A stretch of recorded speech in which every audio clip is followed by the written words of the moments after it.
Hello and welcome to another.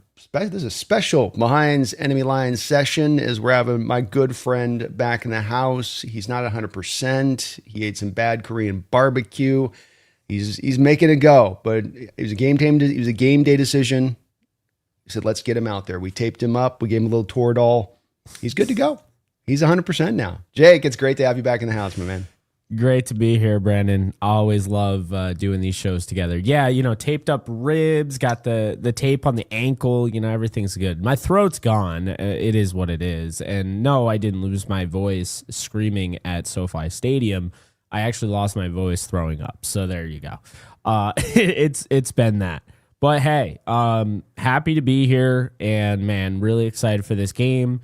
I feel like I cheated a little bit getting back home. It's practically Wednesday, but hey, you know what? If you can skip time when you're really looking forward to, something, I think this is justifiable for this game to skip time. So there you have it. Yeah, I would with you for there. If I could fast forward to Thursday, I would, because the intrigue in this matchup, of course, how much we wanted, there's just so many layers to it. Of course, how much we wanted as a team for how much you guys have had our number. Where these two teams are at, just enjoying the matchup from an NFL standpoint. I think this is the first time I heard NFL history that we've had two 11-win teams on Thursday night football. So it's very rare you get this kind of matchup on this time. In addition to all that, it's this division and how strong it is. It is the fact that these two teams are two of the teams that are looked at as real Super Bowl contenders as much as anybody in this entire National Football League. And it's like you throw all that into this bag, man, and it has you, riveted in so many different ways for this matchup, doesn't it? Yeah, no, it's one of those ones that, you circle on the calendar. And I mean, it just feels like this kind of transcends the rest of the season. I know it really doesn't because the Super Bowl still matters. The NFC title game matters. But this feels like a playoff game in December. And you don't always get these opportunities. As a matter of fact, this has never happened before on Thursday night. So we're going to enjoy it. And I think the rest of the NFL is going to enjoy it. I mean, I thought Dan Campbell, funny enough, said it best. I mean, you see that right there? That's the top of the NFC. And everybody's going to be watching the top of the NFC this Thursday. And I don't just mean the Rams. I mean, these are the two best teams, and I've said it. These are the best teams in the NFL. I have never gone back on that since I made that statement, Brandon. And I'm not getting cold feet now that Bo Nix is, 12 wins at the Broncos, and they've played a schedule below 400. I don't really care. I think this is a weak AFC. I think this is one of those seasons where, if you're not paying attention to strength of schedule and you're not paying attention to what the AFC is kind of going through, I think people are going to be really surprised what happens when the AFC faces the NFC in the grandest stage of them all. That's what I think. I've just felt that way the whole year. So, I think these two teams are on a different level. I think there's a wide margin after these two, personally, and I think that's what we'll see come Thursday. Yeah, I would tend to agree with you all the way down the line, even throwing an NFC into the mix on that as well, as we've seen, maybe a dangerous team you and I looked at with maybe once they got Mike Evans back, they could find some, can they get Elijah Cansey back at some point being the Buccaneers, but they just feel like they're fading. And then Eagles fading. Detroit fading a little bit, not hugely, just they're not as strong as they've been in last couple of years. I think when I look at Detroit, like they're not a bad team, still a good team, but just are they, ready to make the kind of noise they've been able to make maybe the past couple of years? And it just does seem like the opportunities right here and now for our two teams to be one of these two to really secure that, and like you say, not just secure it, but then maybe get around to that AFC where it is looking easier. I'd throw Patriots on top of the Broncos there with the easy schedule that they've had, and that's definitely helped them out, made them look, I think, a little bit more souped up than they truly really are. Where do you find yourself sitting at right now with this Rams team, confidence-wise? Is this a team playing at its strongest brand of football right now at this time of year? It's playing as good a football as it has any time of year? Where's the team at in general terms as far as the flow state goes? Yeah, I think it's easy to just say they've been the best team. You feel great about them. There are some concerns, and we've seen that the pass rush hasn't quite gotten there as much as it should. Jared Goff had all day to throw, and that's why he was able to look like Joe Montana back there with number 16. And I've always said that. Jared Goff is capable of making you pay if you don't put pressure on him, just like most quarterbacks that play in the NFL, right? And so that's a concern of mine because I think the Rams pass rush last year was better this time last year in the playoffs last year, maybe even a little bit before this point in the year. So I'm hoping that eventually that just kind of figures itself out. They have the talent up front, but they're just not getting home. Not enough sacks. I'm not a big, sack over pressure guy. I believe pressures matter, but I am a big believer in quality pressures. And I think so often we just see, Zach Allen, for instance, PFF had him at 12 pressures. How many of those were quality, though? That's really what I want to talk about. So, I think that's a big thing for the Rams. And, I think the secondary is falling victim to that. Now, I'm not going to sit here and say Emmanuel Forbes has been great since the Tampa game, because he has been very way below great, we'll just say, since the Tampa game. After playing what I thought was the best game I've ever seen a cornerback play. He was picked on every which way, in prime time. And, man, he was outstanding in that one. However, since, he's really struggled. And I think the secondary has shown, they have the number one coverage grade according to PFF. They've shown that they're really good. But when the defense doesn't get pressure and, you have a quarterback back there and they're holding the ball for 10, 11 seconds for a play, well, now it's like, didn't the DBs win their rep at that point? Now it's kind of on the defensive line. And I feel like that's more so what's going on. It's easy to point the finger when you see Amon-Ra St. Brown shredding the secondary, but in reality, Jared Goff had all day to throw. That's why Amon-Ra St. Brown's eventually able to get open. You're not meant. I don't care if you have Darrelle Revis out there. I don't care if you have Night Train Lane himself or Deion Sanders. You have all those guys in the secondary. They can't cover for 20 seconds. It doesn't work that way. That's not what it's meant to be.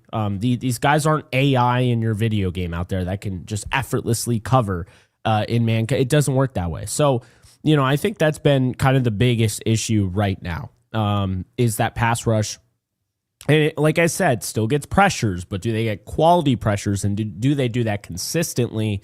I feel like they've been a little, it's been a little dull lately. And then that, because of that, that being the catalyst, I think the secondary has shown some weaknesses. The good news on the other side of the football is this is the best offense in the NFL. They can go down the field and win on 15 to 17 play drives. They can win on 5 play drives. They are absolutely unstoppable right now. 3 rushing touchdowns, 2 passing touchdowns this past week.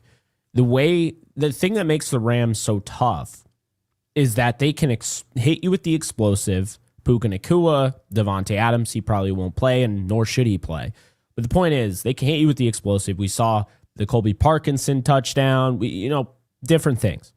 But they can also, beat you over the head with the 3rd and 5 pass to Nacua over the middle, the run with Kyron Williams on, 3rd and 1, and just keep the chains moving. Matthew Stafford and the Rams have been so dominant in the red zone, and that's been just the difference maker for a Sean McVay offense in the past. They haven't been a great red zone offense under Sean McVay. He's really struggled in that aspect. Well, this year, they are outstanding. They are the best red zone offense in the league since they've figured out their woes. Now, people will look and say, well, that's because of Devontae Adams, who has 14 touchdowns, and 12 of them are in the red zone. I'll push back on that a little bit. I think that's on Matthew Stafford. I think just the way he commands, the pocket, the huddle, all of that, I think he's put a lot of pressure on defenses, and now he can go anywhere. He can go to Nacua. They don't use Nacua a ton in the red zone. So it also keeps you guessing, because it's like, do you not defend Nacua, when he doesn't get the targets? No, because you have to defend Nacua, right? But we're starting to see, Colby Parkinson has 6 touchdowns this year. The tight ends have 12 touchdowns this year. They're not afraid to run the football with Blake Corum and Kyron Williams. So, right now, the Rams' red zone offense is really what I think is propelling them. And it's why, even when the defense does struggle and they have those concerns, the offense is so good right now. I don't know who can beat them if they can't stop that offense. Yes, it's definitely, I think, got more than just Devontae. I will say it did stand out watching that Lions game where they were basically giving him the Calvin Johnson treatment down at the goal line with the 2 guys pinned down on him in this last game. That stands out, with when you're signing 2 guys, not just one for the fade ball, but also for the slant route inside, essentially, for the 2v1. But your belief is that you're not going to lose anything steam with him going out, to your respect to that then. Yeah, I mean, Devontae Adams not playing sucks. It does. Just like if Charles Cross doesn't play. Because obviously you and I agree football's best played healthy, right? When everybody is on their A game, and that's really what we want to see. But let's just say both don't play, because that's what it feels like. I think, one, Seattle can overcome that. And I think, two, the Rams can overcome losing Adams. One thing that Adams does by being out there is he does tend to make the Rams really reliant on him in the red zone. And so I think forcing them to actually, spread it out a little bit more and use that run game, because they do tend to lean on that run game when push comes to shove. We saw that with Kyron Williams. I just think right now, Adams or no Adams, one game, I'm not saying the rest of the year, but I feel really good about this team winning, and just continuing to do what they do. And, I think there have been guys that have been willing to step up and haven't really gotten the opportunity. You look at a Jordan Whittington last year, who really stepped up in a big role, hasn't had anywhere near the role this year. Konate Mumfield, I mean, they rave about him. Devontae sees him as a young Devontae Adams. Now, I don't know if I agree with that, but they're very high on him. They're very high on Xavier Smith. Tutu Atwell's back. He made probably the most important catch of the game against the Lions. You still have Puka Nacua. You still have those two running backs, and you have a tight end room to, like I said, has 12 touchdowns on the year. I think because they're so, evenly spread out, and anyone can have their game this year, I think they're going to be okay. That's fair enough. Just doubling back a little bit to the defensive line, what would be your explanation for a little bit of the dip in performance this year from the pass rushing front? You guys are playing ahead in a lot of games. You have the health in good shape. These guys are all running full. You added even a Puna Ford in there, and he's been in there to stop the run, granted, but a guy that can still give you a little bit of pressure at times, too, from the interior of that.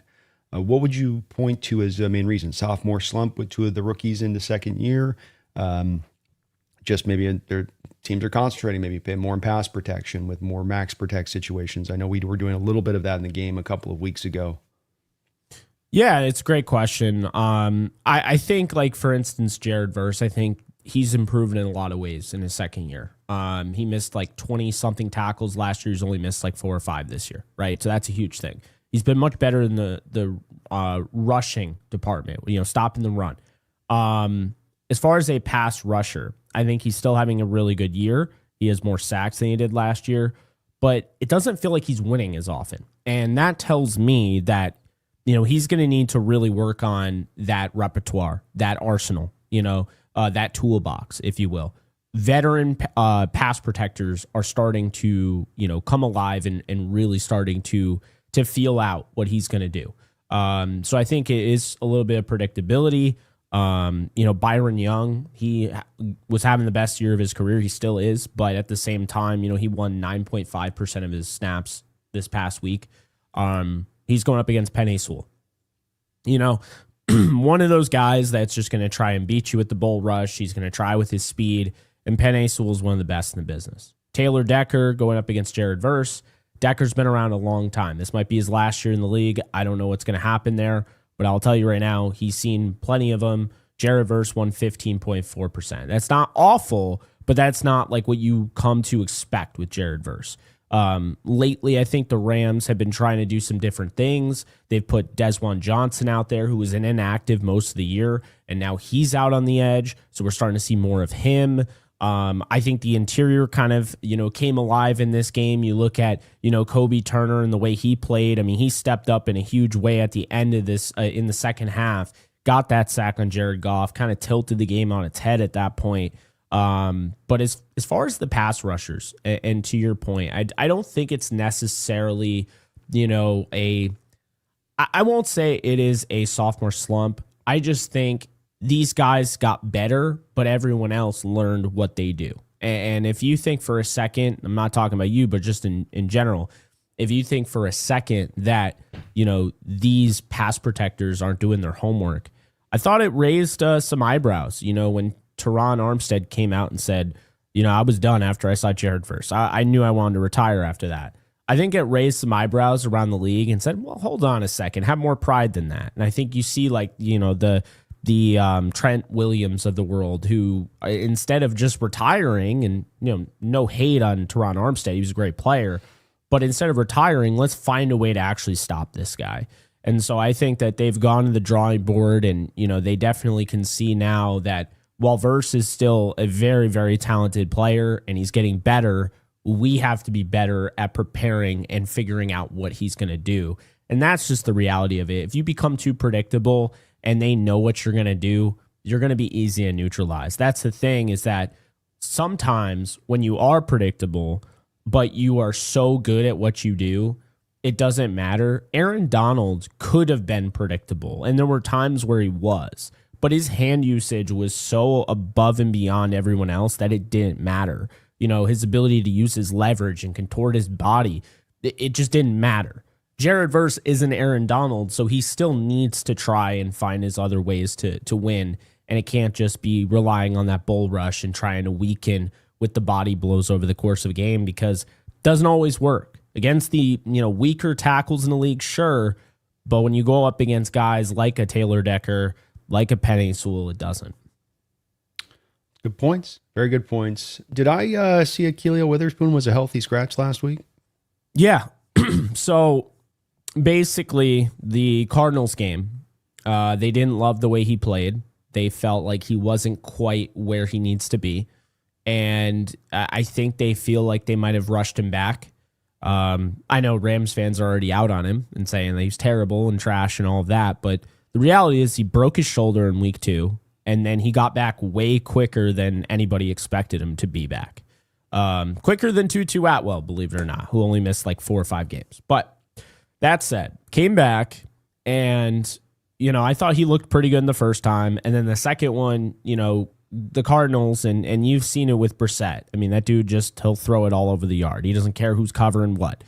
He really went after Akello in that one. So this is one of those games where I think it had more to do with you kind of have to pick your battles. And if they didn't feel like he was ready, or they just didn't feel like, playing him doesn't guarantee his status for Thursday, he's not going to play. So I felt like they were looking at more Thursday, because I've already been told he's going to play Thursday.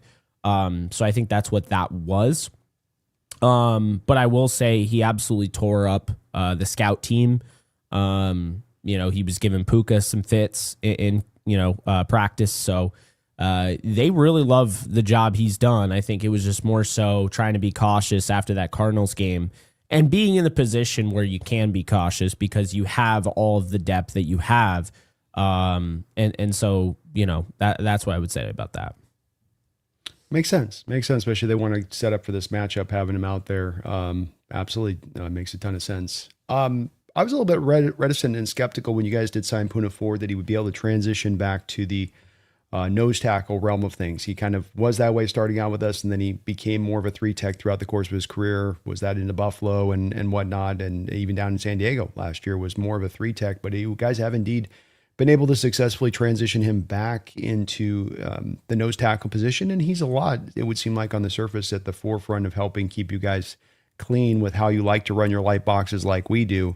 You need those guys in the middle to really hold up, because they have a hard job on their hand, not just the double team, but just how little help they have around them on the defensive line sometimes.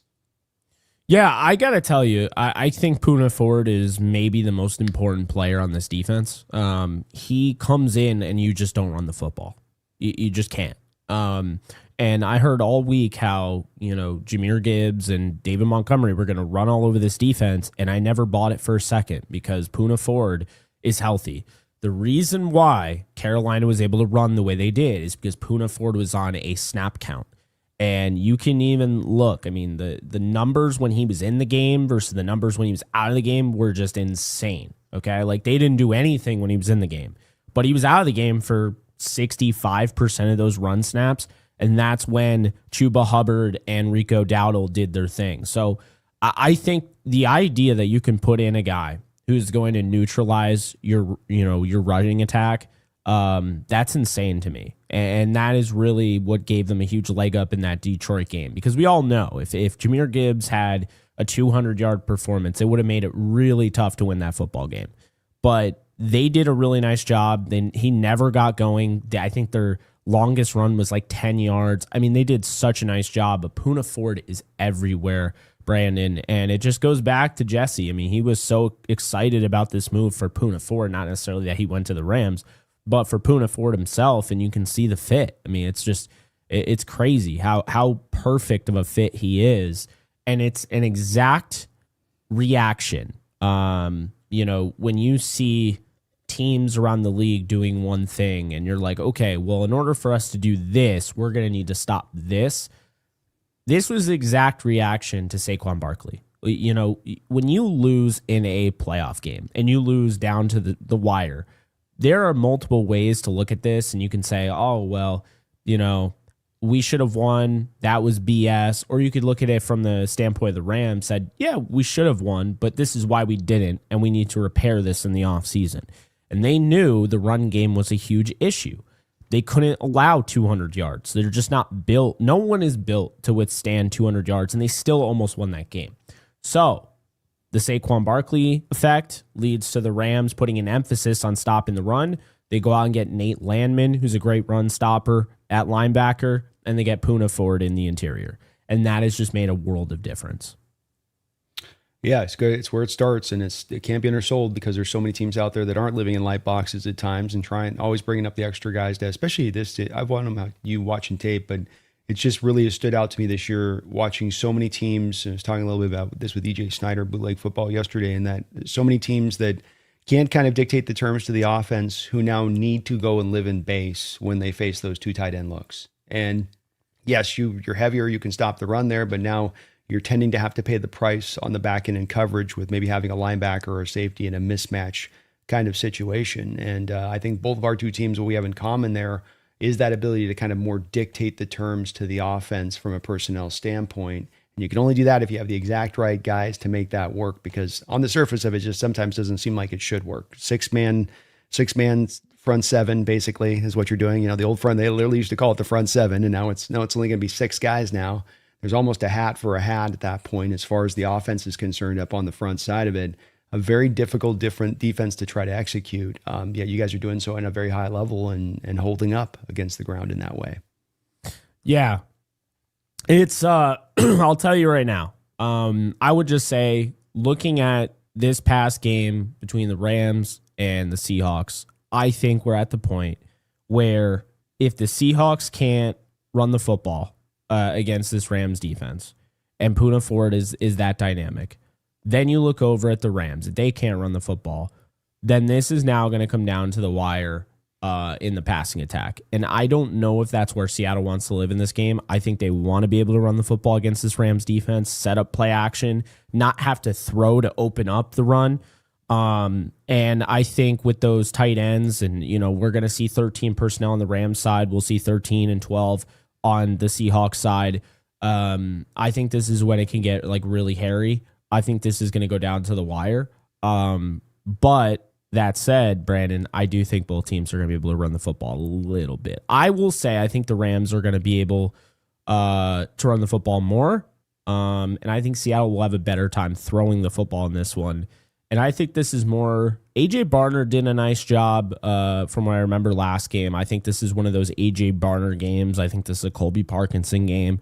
I think this is, okay, it's raining out. Let's hit the short intermediate. It doesn't mean JSN and Puka won't have their opportunities, but I feel like we're going to see a lot more of those dump off, slip screens, things like that. Maybe you disagree on that end, but that's kind of how I see it going.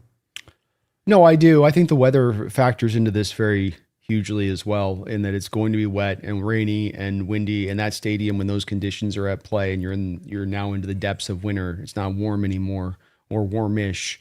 That just all factors into making the passing attack be very tough sledding to go. So I agree with you. It's probably going to be a lot of run game. It's probably going to be a lot of play action. I would estimate you guys end up running 4 naked boots to the tight end on a drag route, because that's been something we've been susceptible against this year at times, where we just kind of forget about that guy and he's left open space. He makes this 5-yard catch and then runs it upfield for 20 yards where you're like, where's the defender at? Where's the guy? So I'd estimate you guys are going to probably work a lot of that. We've been stopping the run really well, and we've had a couple of really tough backs the past couple of weeks in Bijan Robinson, and then yesterday with Taylor. an offense with the not yesterday, but the Colts, who run a lot of the similar stuff in their run designs to what you guys run, especially that A and the B gap kind of run stuff that you guys will try to attack with. So maybe a chance that we can better prepare for us. But I do believe that you're right in that this is really the key is. I know we talked about this last game where it was who can run the ball better and then who wins the turnover battle will really be the two items in that last game I pointed to that I thought would really determine this. I think, and it kind of did a little bit as well, but I think in this one, it is more down to the running. Who runs the ball better, I think, might be the determinant, because I think in who runs the ball better is the one that now is getting into the 3rd and 3s, 3rd and 4s. Because if you're in bad conditions like in the stadium and you're in 3rd and 7, 3rd and 8, 3rd and 9, not to mention both these defenses just destroy you when you get into that long down and distance, I think that upends offenses if they have to live there all day. So this comes back to backtrack and run, get yourself into third makeables, be able to just throw those little either bubble screen or a little throw out to the flat to Kyron, and and vice versa a little bit, and you can make your headway. I did feel like, and I think you felt this way as well, that the offensive attack for the Seahawks last time was a little bit strange in how it was purposely going into what I considered the teeth of that Rams defense and how we attacked versus what we saw the Niners do against your guys' defense, just from a conceptual standpoint. Do you feel the same way on that with that first matchup? Yeah, it was almost like, well, we don't want to win that way. That's too easy. We want to win it the hard way. Like, you know what I mean? Like the 49ers, it was like, okay, you see guy open, you hit him. That simple. It's pitch and catch. Really is that easy. It's weird. The Rams have played some games where it felt like they were playing more physical up front. And, and what I mean by that is, playing more, bump and run and trying to play that man coverage and, really trying to shut down an offense instead of kind of like keep everything in front of them. But then we've also seen these kind of bend don't break games, against Arizona, which it works, right? But like, Detroit. And I think really, Brandon, it's the evolution of the Rams offense that I think has created what we see on the defense now, because they're like, well, the offense is going to score 30. If we can keep them under 30, we're good. And so we'd rather limit those explosives and keep everything in front of us and make them have to go the distance and earn it than playing, really good man coverage and then getting blown by because JSN, took the top off the defense 60 yards or whatever. And it feels like that's kind of the direction they've gone in. We saw that with the Lions. The problem is you still gave up explosives against the Lions, plenty of them, so it's been a little frustrating. I have a feeling though, Brando, this is going to be a much different defense than what we just saw against the Lions. I think they're going to be more shut down, more locked down. And I think, they're going to come ready to play. It did seem like, sorry to interrupt you. It did seem like watching the tape on that game though, that there was times in that game where you were trying to, with the coverages, like the quarter coverages down by the red zone, where there was definitely a feeling watching some of the tape on that you guys were trying to squeeze down some of those shorter routes that Detroit likes to run with a short intermediate game with Goff. I mean, the skinny post routes, for instance, to the touchdown, the two that you got hit with seemed to be on that very coverage where you guys were up a little bit isolated short, and then Goff was able, with the time that he had in the pocket, to then get it up over the top. Yeah, and it's funny that you bring that up. I mean, and I get why that they caught him by surprise, because Jared Goff hasn't done that all year. Remember, I was telling you that? I was watching the tape, and I'm like, Jared Goff doesn't throw down the field anymore. It's literally just short and intermediate. And how many of those big-time throws do you have deep down the field? You just got to tip your cap and give him credit. It's a different game if Jameson Williams hauls in that last catch, deep down the field, But yeah, it's definitely interesting. But I've also, I've been watching Seattle, and it feels like Sam Darnold has changed his approach since that Rams game. Is that fair to say? Like, he seems more conservative in how he throws the football? It's a little bit of the conservative. I think it's just those main things that he wasn't doing in that Rams game that really put it on bright display. Of course, the boring narrative to me and the lazy narrative is that, well, you guys had him seeing ghosts. And more, I think, if you get a little more conscientious into it and really the depths of it, it is trying to do too much, not willing to take the bad results sometimes when a play is not in the right space, that you're willing to use your legs, not trying to force things in late, not trying to become a superhero at the quarterback position, but playing within yourself. You can still play great within yourself. But these were all things that I thought were controllable. They weren't things that were broken inherently within Sam. But now, as we go forward, you can control this. You mentioned about the defense. Well, when you got that defense, not to mention our special teams, and you have these two aspects, it is smart as an offense, just like it'd be smart as a defense. You're speaking about more of the offense drives it and the defense kind of reacts to it. And this is more of, okay, our offense is doing it, our defense is doing that thing, and now our offense reacts to that. And I think that that's not a bad way of going with it, because look, we've won since then every single game. So it's been a winning strategy, and it speaks to how good the defense and special teams is in addition to that. And they don't have to put up the points they put up early in the season. It's not a requirement. It's nice to have, but it doesn't have to be an absolute. It's all about winning the football game. So you're seeing it correctly, in my opinion. Goes back to why I didn't think at the time it was an inherent broken thing, and that this is proven out after that. If this was broken and that the Rams put something on tape that this is how you get Darnold and now he's solved and here we go, you would have seen other teams, implementing that. But instead, that's not been the case. We've had different strategies. It's not just been the Rams strategy of light box, drop 7 into coverage kind of stuff. You had the Vikings blitzing heavy. You had the Titans blitzing us heavy. So it is one where he has definitely improved in that realm, and it's good to see. And it's part of why I support this guy, because not only has he shown development and improvement from where he came from the Jets to where he's been through his long journey here, but you've even gotten to see some of that improvement this year. And I still maintain, I think he's playing better overall this year than he played last year with the Minnesota Vikings. Yeah, I would say so as well. I think all the mistakes that he made last year with Minnesota, and he didn't make a ton. I mean, I think people forget how good of a season he was having. It's why the Minnesota Vikings were so good. And this year, with a similar roster, they're really not even close to that team. That said, the mistakes he did make, I feel like he's learned from them and has, put forth the effort to fix them this year. So I've actually been really impressed by him. I don't know why he fell off face of the earth in terms of, like, we were talking about him in the MVP race, and now all of a sudden Josh Allen is right there, and we're talking about Jordan Love, and then Trevor Lawrence. So the other day got mentioned. I don't really know what's going on.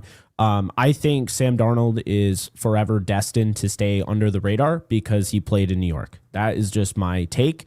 You saw this with Geno Smith. I mean, that's just the way it is, right? But you know me. I mean, I have a lot of respect for this team. I do. I think the one pickiness I have about them is I don't like Zach Charbonnet. I don't think he is anywhere near as good as K9. I don't.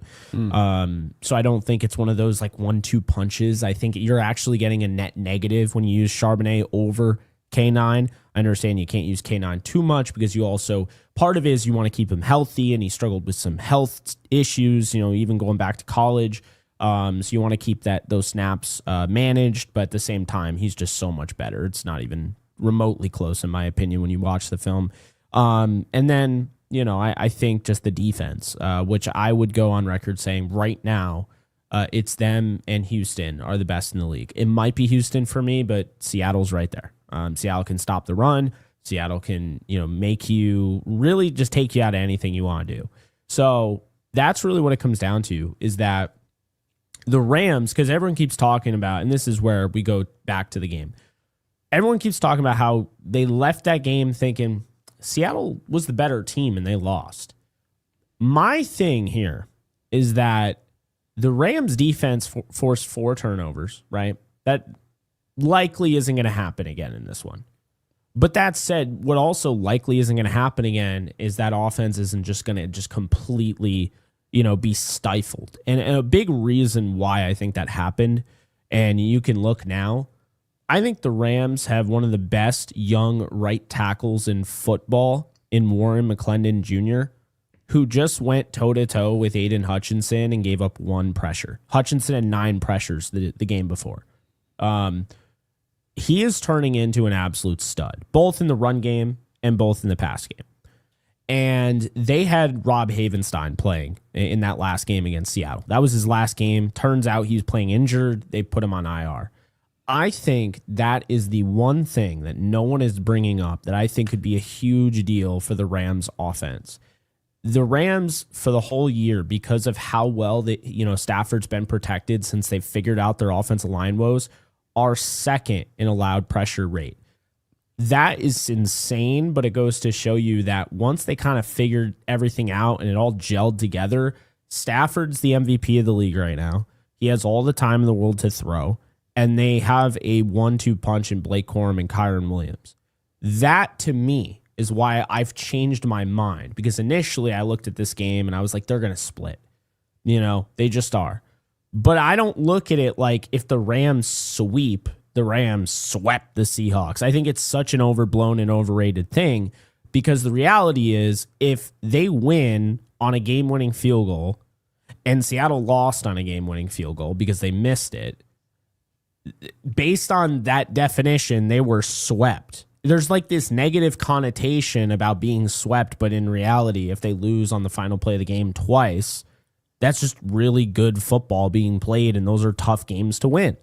So the way I see it, Brandon, is initially I was going to go with Seattle, and then right around when I was thinking about going with Seattle in this game, because I told you I was going to pick the Seahawks to win, the Rams found something in the run game. Blake Corum came alive. And you see Kyron Williams, and, he added 10 pounds of muscle, and you see Blake Corum, and, he shed about 8 pounds of, weight. And now you're starting to see a faster, more decisive Blake Corum coupled with a basically become a 1-2 thunder and lightning punch with Kyron Williams. And I just think that can just wear you down. It's worn down the best of the best. No one has been able to stop this run game since they've really unleashed it. And with that 13 personnel grouping and the addition of Warren McClendon Jr., I just think they really haven't shown any signs of slowing down.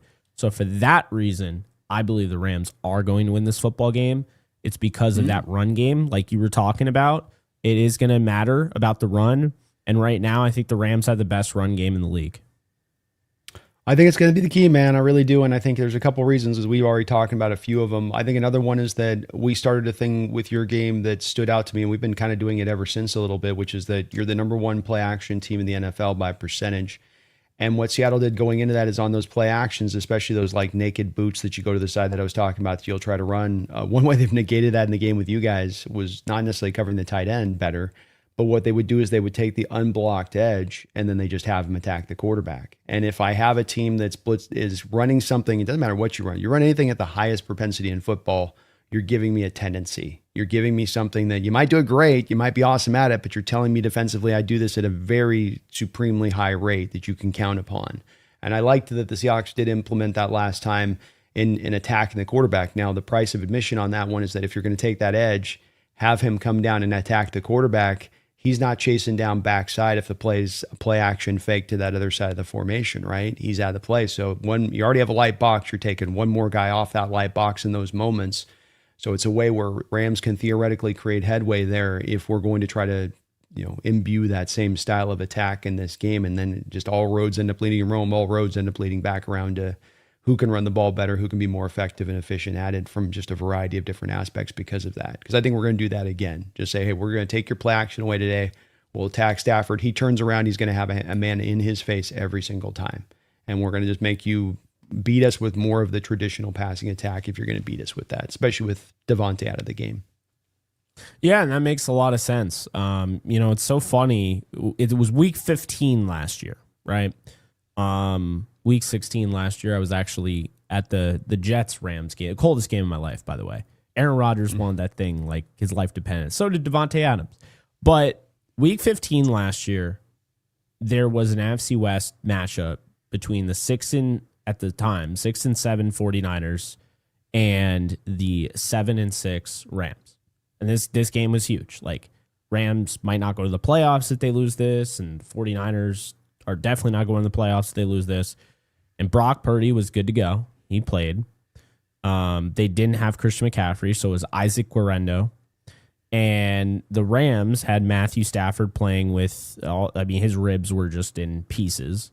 And it's funny because that was another game where it was like cold weather and it was rainy and it was just ugly. I don't know if you remember it. It was 12-6. That game was horrendous. So bad. Big, the big performer of that game. I mean, there were honestly the secondary for the Rams. Cam Curl was great. Quentin Lake was great. Akello was fantastic. Puka had 97 yards in that one. Kyron went over 108. But the reason I bring it up is, Brandon, They ran the ball 29 times at Kyron the last time. This late in the season, they had kind of the weather that they're predicting. If they run it, I'm going to say this. If they run it 30 plus times with Blake and Kyron, I don't really have any doubt in my mind they're going to win. My biggest concern, you go back to the first game, is that they went away from the run.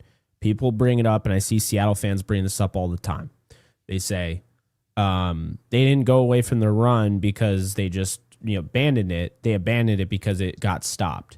I would push back on that and say that the 6 runs that they bring up for 12 yards or 15 yards or whatever, 3 of those were at the end of the game to run out the clock. He abandoned the run. It's okay to admit that. Sean McVay does this. He abandons the run. I have Seattle fans ask me why. Well, Rams fans are still trying to figure out why. My theory, Brandon, is Sean McVay is trying to anticipate a move that hasn't happened yet. He's trying to abandon the run before they figure out how to stop it. And then he's like, oh, well, we'll go right to the pass, and they're expecting the run and trying to galaxy brain his way to doing it. I love McVay, but sometimes if a team just can't stop the run, you got to keep running the football. The Lions couldn't stop the run. They still were throwing way too much. I believe that's why the game was as close as it was. Because even like in the second half, it really just felt like the Rams were just dominant at that point. They should have just pulled away. And they didn't. I mean, it ended up being a 7-point game. It probably should have been a 17-point game if I'm being honest, because they could not stop their run game. But that wasn't just it. I mean, like this has happened multiple times. So it makes me wonder, makes me curious, because they ran 32 times with running backs last year in week 15 in the pouring rain on a Thursday night against the 49ers. Do they do that again? If they do, I feel very good about their chances. I basically have no doubts that they'll win this game, but we shall see, because again, Sean McVay isn't a guarantee to run the football. Sometimes, and we've seen this, you go back to the Ravens game in 2013 against McDonald, and I think the big thing, McDonald, his defense comes out right away. Ravens are number 1 against the run. They run it 9 straight times in the pouring rain, and they were not ready for it. Ran it right down their throat to start the drive. Then they stopped, and because it was pouring rain, they're like, oh, they're not going to throw it, and Stafford's throwing it all over the yard. So I don't know what we're going to get, Bren, but I lean towards the run, but Sean McVay, stranger things have happened. That's for damn sure. What do you think maybe, too, some of it might have been him not going to the run last game might have been because he's playing the best team in the NFL at EPA and stopping the run, too? Well, they were already having success, though. Yeah, but I mean just in general from a game plan, attack standpoint. Well, I mean, I get what you're saying, but I mean, Kyron had over 70 yards on 9 carries or whatever it was. I mean, it's at that point, you just got to keep running with it because clearly they can't stop him like that, So I feel like, because when they put in Blake Corum, he was getting stopped. Right. But when they put in, when Kyron was in, they couldn't stop him. And I don't know if that was the exact yard total or whatever, but it was close to that. Do you think that that's because Kyron's just running so much better in that game than Blake, or that Blake wasn't getting the holes? I think Blake just wasn't where he is right now as a player. He wasn't seeing the holes. He wasn't hitting the holes. I mean, I've gone record as much as I love Kyron Williams, and I love Kyron Williams. This is such a well-oiled machine of an offensive line right now in the run game. This is the best run-blocking offensive line we've seen in quite some time. I think it's better than the Eagles last year. I don't think people are talking about it because you don't have Lane Johnson. You don't have, big names. No one is talking about Kevin Dotson. No one is talking about Coleman Shelton. But these guys, and the way they're playing, since Steve Avila came back from injury earlier in the year, they have just been second to none. And so right now, Brandon, I just think they can run with anybody back there. But when you have above average running backs, and Kyron Williams has proven to be an above average running back, 3 straight 1,000-yard seasons, 10+ touchdowns. The only other running back that's done that this year in that 3-year span is Derrick Henry.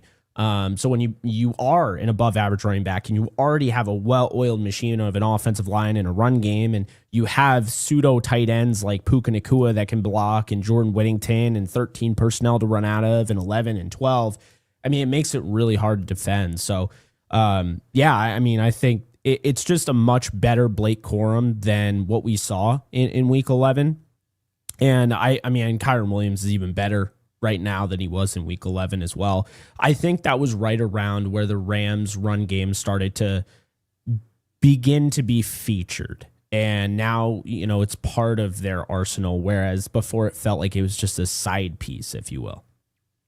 And I just ask because it's one that this is a commonality of what we hear in the Hawk fandom when it comes down to Charbonnet and Walker. Not that I don't disagree with you on the Walker thing, but I think that there's a lot of people in Hawk fandom that get caught up on Charbonnet should be the guy. There's literally people that think that. And I backtrack it back to, for us, it's run blocking, and we just don't run block particularly well. That's the big issue here is both Charbonnet and Walker are top 10 rated running backs by PFF right now, which speaks to a little bit of the fact they're not getting a lot of help to get the job done. And so sometimes people with us, they'll look at the yard per carry thing and they'll go, well, that, why aren't you going? It's like, well, this guy just didn't happen to get the blocking that this guy happened to get when, he was in there versus the other. It was getting closed down a little bit. But Blake has definitely come on and been impressive after a little bit of a slow start there for the Rams for him, giving you guys that true second punch.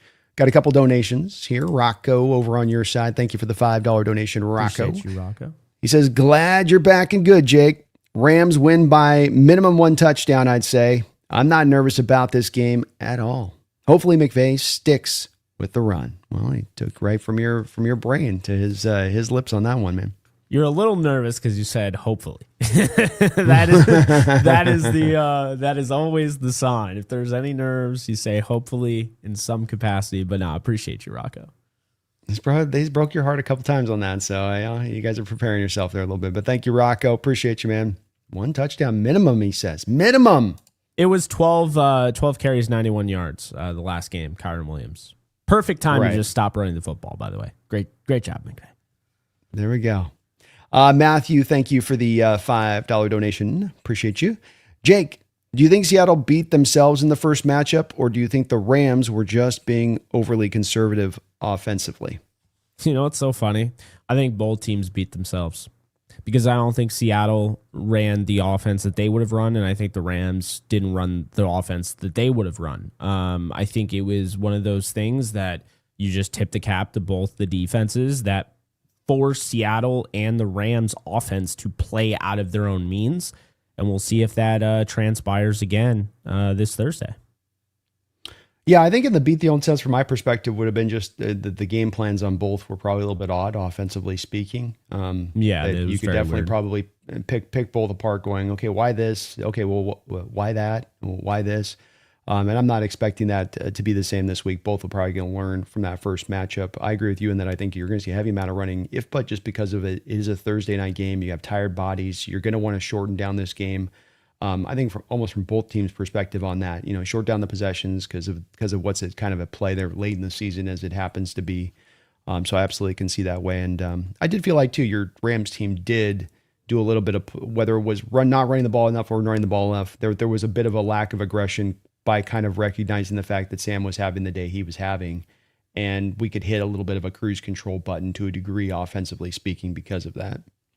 Yeah, no, I would agree. And I think I saw it in the comment section, so I do want to give this credit. Jim Diggs.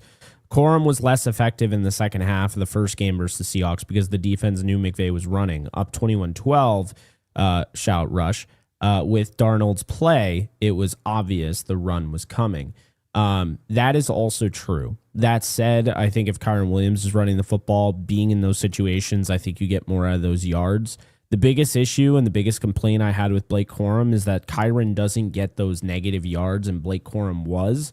Now, I don't really have any complaints about Blake. He's still not the pass protector Kyren is. So it kind of dictates how you can use him and when you can use him and how you can rely on him. But as far as a pure runner, he's really looked good. And he's come on strong. And the fact he's on pace for almost 800 yards is insane. The Rams, they're not going to have 2,000-yard rushers. But if, Blake Corum got involved a little bit earlier in the season, they might have. Yeah. It's been tremendous watching him really come forward. For a little bit of a rough year last year. Didn't look the quickest last year. You say lost some weight. Definitely is going to contribute to it, but certainly looks like a great counterpunch there to Kyron. It's a great development for you guys because you guys kind of needed that in this offense around Kyron, especially if he gets into some of his fumbleitis stuff that can happen from time to time. I think it's a little case of the fumbles. For Nando Cabrera, thank you for the $2 donation. It says, how are the Hawks going to stop the run game, Brando? Well, it's not going to be easy. As Jake's well articulated, this is an offensive line that run blocks really well. You got a couple of very capable running backs. You have a quarterback in a passing attack that can force you to have to play it straight up. We run light boxes. I think all of these things don't necessarily initially work in the Hawks' favor, but I think that this was the point of emphasis for Seattle coming into this season defensively. We are going to stop the run. That is where we are going to begin. And you have done so in literally every single football game that you've played. There's now been 23 straight games that the Seattle Seahawks have not allowed a 100-yard rusher. And that's on the back of the prior 2 weeks playing Bijan Robinson and Taylor. So they do a really good job of stopping the run despite those light boxes. And they're not just like, well, they're top 10. We're number 1 in EPA. We're the best team in the NFL at stopping the run. Now, it doesn't mean that we're going to stop the Rams fully here. I'm not saying that, but you'd have to kind of explain to me on that how you take, even as good as you guys are run the run, that you're going to somehow dominate us at running the ball when we're that good. I think you could be effective at it. I don't think you're going to dominate us at it. I don't think you're going to run roughshod over us like you have on some of the other teams this year because we are that good. No, I mean, I think it goes hand in hand because, well, this is what I would say. I think the Rams have a much better run game than Seattle. I feel confident in saying that as it stands right now. But I also think the Rams and Seahawks have what I would say a push when it comes to their run defense. I think they're about the same. So because I think the Rams have a much better run game versus Seattle offensively, and they're about the same defensively, I still think like net the Rams are going to have a better time running the football by virtue of that. Doesn't necessarily think they're going to go for 200. They're not going to look like the Buffalo Bills against like Carolina or whatever the hell they did that one game. I think, James Cook had like 4 touchdowns on that. But yeah, I think that's a fair outlook, for that in that situation. I think we're not running the ball great. I mean, that's the other part of this that's, a factor here is that we're just not, running the ball particularly well. So it is two of the teams that are better at stopping the run in the league, and what you have in the Hawks and the Rams. That's probably going to contribute a little of it. I do think you guys will run the ball a little bit better, but I just can't see it be a game where it's going to be a roughshod kind of game where you guys are just kind of able to willfully just kind of stuff it down our throat, and we've got no kind of answers on that, and it just becomes a game, goes a little wild like that. Find effectiveness, but I think it's going to require a little bit of balance on this too, because just hasn't been a team that's taken us down that way. Not with McDonald, not with this year, not with this defense and the personnel. And we're running into this game at 100% health, defensively speaking. You have all hands on deck. You all have all hands on deck as far as your backup edges to run to your front edges. You have Jaron Reed back in there, back up your starting 2 defensive tackles. Even Riley Mills, the kid that we took in the 4th round this year, is finally back into the mix in the rotation in addition to it. So you will be healthy. You will be relatively fresh on this one to be able to deal with it that way. But it all comes down to this is the key, Jake. I mean, that's the bottom line here is this is going to be the key for both sides and how you can defend the run and who can be effective at running the ball. So it'll be the fun part to watch, man. Especially with the rain, it's going to be a little old school football game a little bit in that way, huh? That's what I mean. Like if there was like one of those, oh yeah, the Rams just ran roughshod. If that's what you just heard the next day, well, the only way that would happen is if it was just like, it was just brutal conditions and they just couldn't tackle and guys are slipping all over. But it's also hard. It goes both ways. It's hard on the running back to gain any sort of traction, in that weather. I'm just praying there are no injuries because, weather like this, you can false step and, really take a tumble. And, we just saw like, half of the stars of the league go out last week. So, I'm exaggerating, but I mean, losing Patrick Mahomes and Micah Parsons in the same week, I mean, the NFL took a hit, So it's pretty crazy, but yeah, you just don't want to see injuries in this type of weather. I guess I'm just going to say I won't be surprised what happens. I mean, it also probably helps out Seattle a little bit with their run game. So we'll see. It also makes it really hard because that's the thing. I feel like it's almost always kind of a take and a give. Because we focus so much on the little things, like we focus on, it's going to be hard to tackle, but also it's going to be hard to make cutbacks and it's going to be hard to, have traction. Or like, oh yeah, it's going to be hard to rush the passer because you can't get any sort of placement on the pads, but then it's also going to be hard for the kick slides, right? It's going to be hard for the pass protector. So, I mean, there are different ways. One thing that I feel very confident about is if the Rams have to throw in this game and it goes toe-to-toe between Stafford and Darnold, Stafford has the ball that he can rip it right through, the wind. Like he just cut right through the wind. And I know he can do this. I've seen him do this. I don't think he'll have an issue. The biggest issue last year in that Week 15 game against the 49ers is that he was playing with cracked ribs. But this is the best I've ever seen Stafford look. The interception, I'll say last week, was just a absolutely fantastic play by Aiden Hutchinson. One of those freak like sidearm trying to get, a slip screen or whatever. And he just made an incredible play away from his body. But Stafford's taken really good care of the football for the most part. And, I mean, he's made every single throw in the book this year, it seems like. So that's the thing, is that I think the Rams are the better, run game. And I think, obviously I would trust Matthew Stafford in a 1v1 versus, Sam Darnold to go down the field. Now, that said, I think Seattle has the better defense overall. Like, I think they push as a run defense, but I think Seattle's secondary right now and their pass rush just seems to be more proven right now than the Rams. So we'll see. And Brandon, you know how I am. I'm not one of those people that's like, Seattle hasn't played anybody. Seattle hasn't played anybody. They haven't played anybody, Brandon. Did you not hear that? So, yeah, I mean, I still think this is a battle between the best team in the league versus the second best team in the league. I'm not talking about the NFC. I'm talking about the whole NFL. So, man, I am so excited for this game.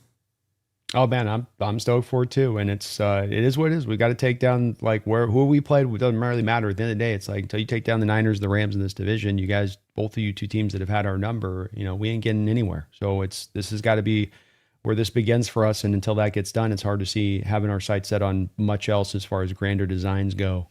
You ain't getting out of the garage, essentially, if you can't pull this. Are you buying anything to the fact that there's going to be a bit of an advantage to Seattle in playing in the rain? They play in the rain a lot.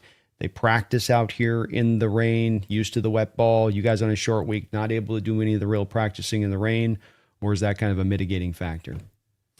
It is what it is. I mean, if it was snow, it'd be a little bit different, and you guys had experience in the snow. But I mean, I don't know. I think when it comes to, weather factors and whatnot, I just think Sean McVay is going to have these guys prepared. That Carolina game was frustrating, and yes, it was in the rain, but, I still felt like the offense wasn't the issue in that one. The offense scored plenty of points. They should have won that game. That was more so a defensive issue. My biggest thing that I want Rams fans to realize is that you can be annoyed, because I know they were very annoyed that you guys skeeted away with that one against old man Phil. And I told you, did I not tell you that they were just gonna not really go away? I thought the second half they would just pull away, right, Seattle. But I did tell you that Phillip Rivers was just gonna dink and dunk his way and manage the game and all of that. And that game was really close. But the biggest trap I see Rams fans falling into is, they barely beat the Colts. They're not gonna beat us. Every game's different. And unfortunately, whether it's fair or not, it's just the reality. When you're the top dog, everybody knows it. There is a target on your back. It's why Carolina got up to play you and looked completely awful against the 49ers in primetime. They got up to play you because you're the top dog. This is not only a top dog thing. This is the stakes are on the line. This isn't just you're the top dog. These are two 11-win teams going at it, knowing that probably whoever wins this game is going to win the division and potentially the NFC, and only have to play 2 games to get to the Super Bowl. Think about that. That's huge. With all the injuries and everything we're seeing across the league, I don't know if it's it's always important, but it feels so important right now to just get in there, and you only have 2 games to play. That said, don't look at the Colts game as Seattle, they finally play a good team and they're just and they went up against Phillip Rivers and they barely won. The Rams are going to get the best from Seattle, and I think Seattle is going to get the best from the Rams. The good thing and the reason why I feel really good about the Rams in this one as well is because the Rams were not satisfied with that win. They were happy they won that game, but they knew they got away with some things in that one, and that's not going to fly in other games. And that's why I said it when it happened. I felt like Carolina was the last loss they were going to have of the year, and I still feel that way. And so we'll find out if I'm right or wrong, but one thing's for sure, this Thursday night, it's going to be a banger. They lucked out. I'll tell you, Amazon Prime Video is going crazy knowing that they have this game. I'm sure there were plenty of people that were trying to get this from them. That was not going to happen. So I got Rams 30-24, Brando. I think. Oh my goodness. Yeah, I think we're going to see more scoring than maybe some people think. The last game was 21-19. I think we'll see a little bit more scoring because I think both offenses will look better in this one, which is funny because it's in the rain, not controlled environment. But with that said, I got 30-24. I think the Rams are going to hold on to the lead from like the third quarter on. I think they're going to control the clock. I think they're going to control the game with the run game. This is going to be like a Blake Corum, Kyron Williams heavy second half. And I think Sean McVay knows he can get cute with it and has, but I think it's going to be big reliance on Puka Nacua on third down to move the chains. Not going to do anything crazy. Just going to do what you know is going to work. Feed it to Puka. If he's covered, he's open. Like the whole thing, what Phil Simms said about Mark Bavaro. If he's covered, he's open. I mean, that's Puka Nacua, who's probably going to break the record for most contested catches in a season in the PFF, era. So, yeah, I think that's what they're going to do. Like they're going to rely heavy on him on those third downs, those fourth downs, if even. And then I think we're going to see Blake Corum and Kyron Williams kind of close this game out. But I think both defenses come to play. It still is not going to be enough to stop both offenses from scoring some points. So 30-24 is my prediction, Rams. And I'm a little lower scoring. I think that the rain and I think that the amount of the runs in this game from both teams will shorten up a lot of this game and kind of hold down a little bit of that offense as much as the defense holding them down. It'll be, I think, just a bit of the approach from the offense. Of course, I'm giving my Hawks 3-point win in this one in my outlook of it. By the way, I see this one kind of going, just all things being equal. It could go either way on this, no doubt. No doubt about that. And I think that when it comes to, the haven't played anybody thing, I think that that's definitely, and I know you're not saying it, but I think it's definitely an unfair thing when you're looking at the Jacksonville Jaguars are going to win their division. We beat the Jaguars. The Steelers are going to win their division. We beat the Steelers. The Texans, everybody tells me they're the best defense in the sport. We put 27 points on them. So, everybody in this division was given a pretty easy schedule this year. You guys got the hardest of them, but even as it was set up to be the quote unquote hardest with a first place schedule, you guys had the 20th hardest schedule by true strength of schedule walking into the season. And we'll see where it all lands with that when it's all said and done. But that was some of the Niners were going to benefit. That was some of the Cardinals. You can only play your schedule. And I think we've taken care of business, but I think there's been quality opponents there too. It hasn't been just like it was for the Patriots in a lot of this year, where what they're playing the sixth easiest all-time schedule through a lot of this season. And now, they're coming back down to earth. I think that's where we have not been dressed up as that. In regards to Phillip, you're right about that. I definitely thought it was going to be an easier win, but it wasn't going to surprise me if it got tighter. The way that he plays and the way that he's not going to shy away, connection with Sykin that he brought out. And I mean, Jesse's out there right now thinking that Niners are just going to take Rivers down, no problem, at home in Indianapolis. Your team knows how strong they play at home in Indy. And I'm going to tell you, man, that's a hard offense to deal with because you got all of the tape from the Colts throughout the year, and then they're going to bring out all of the Phillip Rivers, San Diego Chargers stuff that him and Steichen had together, and then you get this mixture salad between the two that you don't know exactly what you're going to get one to the other, and then you have Taylor in the running game working in between all of it. Wouldn't surprise me this week. The Niners actually end up getting surprised out there on the road against a really desperate Colts team. I picked the Colts. I picked the Colts. I would have loved to seen Jesse's fate when you said that. If you had said that last night, man, he would have been spinning in circles. Because I saw Jesse's, all these injuries and Ryman not. I don't care. Desperate teams are dangerous. Playing at Lucas Oil is, ask the Broncos, right? Playing in Lucas Oil isn't easy. And I think Steichen might be coaching for his job. I mean, you blow a huge lead in the division like that. you could get fired. And so Phillip Rivers is playing for his career at this point. Like he just totally put it all on the back burner. I give him a lot of props. He could have just been like, yeah, just take me off the practice squad and play me 3 games, and then we'll figure it out week 18 if we have a shot. He just said, you know what, screw the candidacy for the Hall of Fame. He takes himself completely out of the semifinalist running, and now he's back. And I wouldn't be surprised if he comes back next year, to be honest with you, now that he's already done that. Because he's one of those wild men where he gets a taste of football again. He's like, ooh, I don't know. They're gonna need a fix there for Daniel for halfway in the year. The Achilles is gonna take him into probably like at least October, where they're gonna need somebody starting games for him. To your point, so no, I think the 49ers lose the game though. I do. I think Monday night, Lucas Oil. I think, and another thing, Jonathan Taylor isn't just getting stopped just because he's getting stopped. He got stopped because Seattle's that good against the run. The 49ers aren't that good against the run. Also, they generate no pressure at all. Zero. So it's like, now what if Phillip Rivers doesn't have to focus so much on the quick passing, and now he can go down the field a little bit? Now it gets interesting. Yeah, I know he's got the ugliest shot put throw you've ever seen, but it's got always some been weapons. That way. Yeah, exactly. Everybody, Z-Bot was mentioned, Z-Bot, you never seen it. He was mentioned last night. I'm like, Z-Bot, you've never watched Phillip throw the ball? It's always been this way. It is the worst throwing motion in NFL history. It's by far. And I'll tell you your point. He missed a couple throws just barely on those deeper throws in this game. There was a couple throws there. I was like, dude, because with Phil, it's the ball placement, putting it in just that right little spot. And he had a couple throws in this game where I'm like, man, that was a really good throw. That placement down the field there. There ain't velocity, but he'll put it in the place that he needs to put it.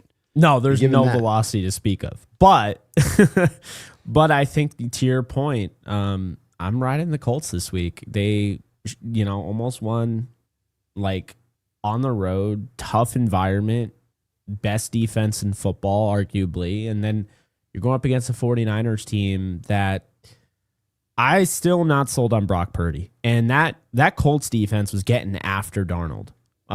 So say what you will, but I think the Colts beat the 49ers, Brando. Let's go. I certainly would like to see it, my man. I think you and I both. I think we deserve it after this I week. do too. We both have to put our lives on the line, and the 49ers get to sit there like, we're playing the Colts with a 44-year-old quarterback. And it's just easy W on Monday Night Football. Yeah. Not only do you guys have to play it a short week, we get an extra day to prepare. Screw you. Yeah. Screw you. Losing Indy. Yeah, and then the Cardinals, who just cares? As the Niner fans starting to get their hopes up, just as they're like, well, maybe. Doesn't it just feel perfect, though? It feels too obvious. Like, the 49ers are due for a letdown. They also, who have they really played? You want to talk about who have they really played? Oh, yeah. 49ers. Recently, I'm talking. Because I hear Brock Purdy is this and EPA. It's like, congrats. Who has he played? I also kind of hate EPA, Brando. I'm sorry. I think it's way too biased towards running quarterbacks. And I just think what we have to do a better job of, and this is actually what's happening currently with the Josh Allen versus Matthew Stafford debate, which just came out of thin air because it was Drake May the whole season and now it's Josh Allen. We have to do a better job of is understanding that the running quarterback matters. It does help. It is an additive. But what's so funny is when they throw those touchdowns, those rushing touchdowns, and they throw the rushing yards, they never throw in the fumbles, right? They never throw in the fumbles. And then they throw in the interceptions.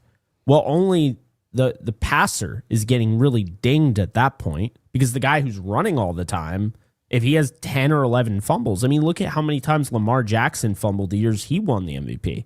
Not saying that he's not the MVP because of it, but if you're going to have it that way, well, you have to have it the other way as well. Because you can't just, then at that point, if Stafford, he has 37 touchdowns, he's 5 picks, but now Josh Allen, we're doing the whole, total touchdowns. Josh Allen has 37 touchdowns, and, he's 12 of them are rushing, and he only has 10 interceptions, and he has 14 other touchdowns rushing. And it's just and then they don't show the fumbles, so I don't love it. Also, running isn't necessarily, it's not a need to play quarterback. And I feel like that's the danger that we're getting into, where mobile quarterbacks are nice and all, but now it feels like it's becoming like part of the game. Like you have to be able to run, otherwise you're going to get buried. Because otherwise, Brandon, if this was Patrick Mahomes and he had 37 touchdowns and 5 interceptions and was leading 11-3 football team, do you think for a second people are constantly trying to find who is on the same level as him and all of a sudden trying to make every argument in the book? I don't really think so. I think it would just be a runaway Patrick Mahomes season. Just like if Josh Allen had 37 touchdowns and 5 picks and didn't have a rushing touchdown. People would be like, well, Josh Allen, he's doing incredible things. You asked him to be a pocket passer. Well, now he is. And it's just like that kind of irks me. And the reason why that came out is because the whole EPA thing, I just think is way overly biased towards running quarterbacks and guys that, just use their legs. And Brock Purdy does that. And I'm sorry, if you have a metric where Brock Purdy is leading the way, it's a flawed metric, in my opinion. Yeah, I'm not a guy that would say, I always like it when I don't like it whenever we're looking at any stat. Here's a PFF score, here's a quarterback rating, here's EPA. I think none of these should ever be used in itself as some sort of end-all be-all stat to determine performance of any position. I think you use all of the data, and I think that there's a drive at times in the NFL from fans and even for pundits at times to just glom onto a piece of data or ignore all this data, or I don't want to take into all that stuff into account. That's hard to do. It's hard to balance and measure this and measure that and then think about that and put it all together. So much simpler and easier just to go to this one quick silver bullet thing that tells me the true story. Bam, I'm done. I don't have to think about it anymore. And I think fans are better served the more that they can put on their platter as far as in consideration. Quarterback rating, PFF, yes, a little bit of EPA. Look at some of the old line baseline stats, touchdown to interception ratio and completion percentage and average yards per attempt. How have they played within the games too, obviously, and what they've carried there. I feel like with Josh, even beyond the APA, what's helping him, and I'm not taking away from Stafford still being, to me, the forefront runner here, by the way. I think what's probably pushing him, whether it's fair or not, comes from the fact of supporting cast. And that there's the sort of the feeling out there that he somehow has to kind of do it himself, whereas Stafford has, McDermott's not looked at as greatly as a head coach, whereas McVay, and you've got your Puka and your Devontae, and you got a good offensive line, you got a good running game, you got a strong defense on the other side of it. Again, this doesn't move the needle for me on it because I watched Stafford play, and I watched Josh Allen play, and he's great too. Don't get me wrong, they're neck and neck, but I think Stafford has had maybe the best year of his entire career of playing almost freaking 20 years. And he's put some years up. So kind of is what it is with that. Yeah, no, it does. It is funny though, with the whole, like, Josh Allen has a great defense and Josh Allen has James Cook. And it's like, that just goes by the wayside He's got a great defense. Yeah. Lately. Oh, well, lately they've definitely had some problems this year, though, at times. Oh, yeah, they were horrendous earlier in the year. Now they're down to 23.1 points per game. That thing was horrendous. Now they're playing very well. I don't know about playing. They gave 31 points up to Patriots. They gave 34 points up to the Bengals. They gave 32 points up to the Buccaneers. I mean, it's all right. It's an all right, maybe, D, but it's they're definitely not like the Rams and the Seahawks, but right. I mean, it's definitely been one that's been, maybe it's getting a little bit better now a bit, but I don't know if that's a defense they can lean on in the playoffs. Let's put it that way. I don't know if that's one that I'm going to count on isn't going to end up with the Buffalo Bills in a game where it's like 30-27. And I don't think that that's going to be the case either a Rams or a Seahawks in a playoff game when you reach that. Oh, I don't think anybody in the AFC stands a chance against these two teams. But if there was one team that I think I would pick right now to play them in the big game, it would be the Bills. Which is funny because this is probably the worst Bills team in Josh Allen's career. True. Yeah. Well, every year of Josh Allen's career except for his rookie year. Yeah. Yeah. But there's some ugly matchups coming out of the AFC. I mean, Texans, that defense, okay, but it's kind of ugly. Broncos, I can't even take the Steelers really seriously as far as a playoff contender goes. So, Bills probably going to do it this year, man. Interesting all of a sudden. Yeah, they're kind of interesting a little bit. I could see the Bills getting it done to your point though this year. This feels like, even though it's not the strongest year because the AFC's been weakened out, it's like giving them the pathway to finally be able. They don't have the Mahomes anymore. They don't have the Lamar anymore to go through. It's like it just. And I feels don't want to easier. just like rule out the Patriots. I mean, just because of one loss, but at the same time, it's like who you play matters, and it's like they have a really. I've never seen like below 400 strength of schedule this late in the year, and you have the top two teams in the AFC are dealing with that. They're not battle tested. The strength of victory for the Broncos is 351. The strength of victory for the Patriots is 344. Okay. Then you look at the Rams, they're at 513. They're the only team in the entire league, by the way, that they have the highest strength of victory aside from the New York Giants, who just so happen to have a 679 because the two teams they beat are really good. Jeez. How about the Giants, huh? Dable's over there like, give me back my job. Give me back my job. Right? I mean, hey, did you see that? Did you see the Eagles? Kafka? Did you see the Kafka presser about, or not the presser, but when he's talking to players? Oh my God. He's already got a face that you're like, just no. I'm sorry, just no with him on that. He cannot be a coach. Just no. He can be an assistant. He can be a coordinator. Is he their interim? Yeah. Is that why they don't look as good? Because honestly, the Giants are way too talented to be 2-12. We were talking to this guy a couple years ago, and I was so worried when I saw that face. I was like, do not hire this man. I don't need to know anything about him. Call me what you will. I'm sorry. That's not a face that's going to be a Super Bowl champion at any point in time. It just is. It's just a reality. I don't care. You can call me bigot, call me whatever you will. I know there's probably some word for that. Too ugly to be a coach. It's just that's a face that makes children scream when it looks at it. I mean, oh my God, Brandon. Look, I'm sorry. The guy's just got, and then the personality in addition to it, where he's dropping an F-bomb every other 2 words, and he's got obviously zero charisma to go on top of it. And I go, okay, why are we interviewing? Why were we interviewing this guy?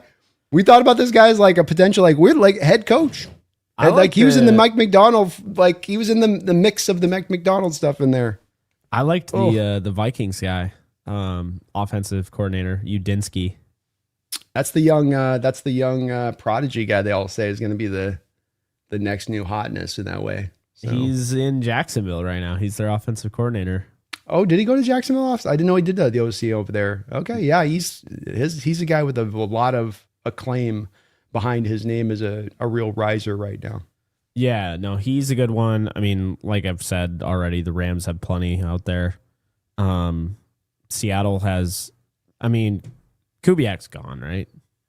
Probably at this point. I mean, well, it depends on if he finishes kind of where the offense is sort of stifled through the end of the year a little bit, that might make a difference. But I think there's just going to be too many jobs available, and there's not going to be enough coordinators out there. And the jobs he's done, he hasn't necessarily worked in a lot of years as OC, but everywhere he's worked, he's done a great job. And, you know, you have 3 stops that you're successful in. You have New Orleans Saints where you're successful in. I kind of think it's going to drive it, don't you? Yeah. I mean, a big thing, I think, is the recency bias really cuts into the coaching. And, like, if the 49ers keep doing their thing, Robert Saleh is probably the number 1 head coaching candidate. He was 100%. Already basically told he'd be the head coach next year for the Raiders if he just accepted the deal with Pete Carroll. Mike McCarthy's still out there. He'll probably get some looks, right? Cliff Kingsbury, he's going to get looks, even though it's been a down year. People are going to still focus on, well, see, people might be out on him, but look at what they did, the NFC title game, you know, with a rookie. Joe Brady with the Bills, he's going to be an option. Jesse Minter, the defensive coordinator for the Chargers, I think is another guy. But there are guys all over the place. Flores might get another opportunity. Anarumo with the Colts might. So there's a lot of guys. I think Kubiak, to be honest with you, I actually thought about this when I was in LA. You know who I would hire if I was the Cardinals? I want a culture builder. I would hire Marcus Freeman from the Notre Dame Fighting Irish. That's who I would hire. The connections he has, the program, you know, he's coming from a big time program, but he's a culture guy. And that team, like, I hate college football, so I'm not going to pretend that like I watch every game, but I've only heard amazing things about Freeman and just the way he carries himself. And I've also seen those pressers. If I was an Arizona Cardinals fan, I would hire him in a split second. I'd be a little bit on the other end if I'm a Cardinal as far as looking for the coach, and that I'd want to go find less of an untested guy at the pro level and find a more tested certain floor in what I'm bringing in, less of a guy that's got to kind of figure out get through his ups and downs a little bit, like we kind of saw with Gannon and trying to find learn his first stop. But I mean, I don't know which way they're going to go. I don't have a good feel for it, and they're going to move on for Gannon though. That part's for sure, right? At this point, Gannon's not keeping that job, so. But that'd be outside the box, man. And he's certainly doing a great job out there in Notre Dame. They got ripped off a little bit with the whole college experience thing. So yeah, totally agree with him not playing. By the way, it's absolutely stupid. Yeah, it makes sense. But Davis Webb is another option. I don't know if you remember him from Cal. Yeah, former quarterback. He's the Broncos quarterbacks coach and passing game coordinator. Oh, okay. So there's a team out there like, oh, Bo Nix having a good year. You're gonna be doing handstands if your Cardinals hire Davis Webb as head coach. Don't lie. You'd be over there like, same old Cardinals, baby. 2 wins a year. Put them in the bank. Stick those suckers on layaway, baby. We'll be back around next year for those. My prediction is they're gonna hire Chris Shula. I can see it. Could definitely see I it. thought Miami, but now I feel like Miami's too kind of locked in. Honestly, I don't think Arizona can go wrong if they hire one of the Rams coordinators, whether that's Mike LaFleur or Chris Shula, or they hire Marcus Freeman. Those are the 3 best options. Yeah, I could see any of those go, especially the LaFleur and Shula options. Makes a lot of sense as a possibility there. So, yeah, it just kind of adds up. Kawhi, thank you for the fiver. Says, Rob Havenstein was a turnstile in Week 11 against Seattle. Warren McClendon is playing like a Pro Bowler and proved it against the Lions. Expect the offense to play better. Definitely sounds like this guy's been turning on for you based on what you're saying and what you're seeing on the chat from him and this guy's performance and what he's brought. The former 5th rounder has really developed. And boy, you can find a Pro Bowler in the 5th round with the right tackle position. That's a hell of a find, Jake. Hey, are you really surprised at this point who's doing it? I mean, I'm not. It's frustrating for a team that sometimes can't build an offensive line with a microscope and just like endless resource. Like, God, dude, can we please bring, like, it still again it remains this year where it's like 2 parts of this line holding things back in a major way. So it does get frustrating, especially because the only way we can seem to get good offensive linemen is if we're picking them in the first 2 days of the draft. Otherwise, there's no chance, which kind of sucks. Yeah. Well, I'll throw this one at you. Ready? So Havenstein and Warren McClendon Jr. have played the exact amount of games. They have almost the exact amount of snaps. Havenstein's given up a sack and 22 pressures, and Warren McClendon Jr. has given up 0 sacks and 7 pressures. Like, that's a pretty stark difference. When Les Snead went on the McVay show on Monday, and he said he's playing as good of football as any right tackle in the league, that made me feel good because I already knew this. I just wasn't sure if they knew this because Rob Havenstein is still on IR and they're doing the whole, he hasn't had enough time yet. I'm like, no. I love Rob, okay? He's the last remaining St. Louis. Well, not true. He's the second to last remaining St. Louis Ram. I love him. But come on. Like, it's so obvious who the better guy is at right tackle right now. And I just think the Rams can absolutely sabotage themselves if they take McClendon Jr. out of the right tackle spot. And it's not even just, it is, but it's not even just taking him out. It's putting in another guy back in. The way the offensive line works is when you finally gel, you really can't have a bunch of pieces moving all over the place. So, especially this late in the season. So I hope they stick it out. I don't know if they will. I'm going to assume they will. Is what it is. It's what it is. It's great that you have him as an option there versus, if Havenstein just gotten old and you didn't have anything else there to call upon, and we got to keep trotting this guy out there. So I reckon they'll probably recognize who's playing the better ball and roll with it at that point. Yeah. Roger Morales coming in with a $20 donation. Thank you for that, Roger. Very, very kind of you.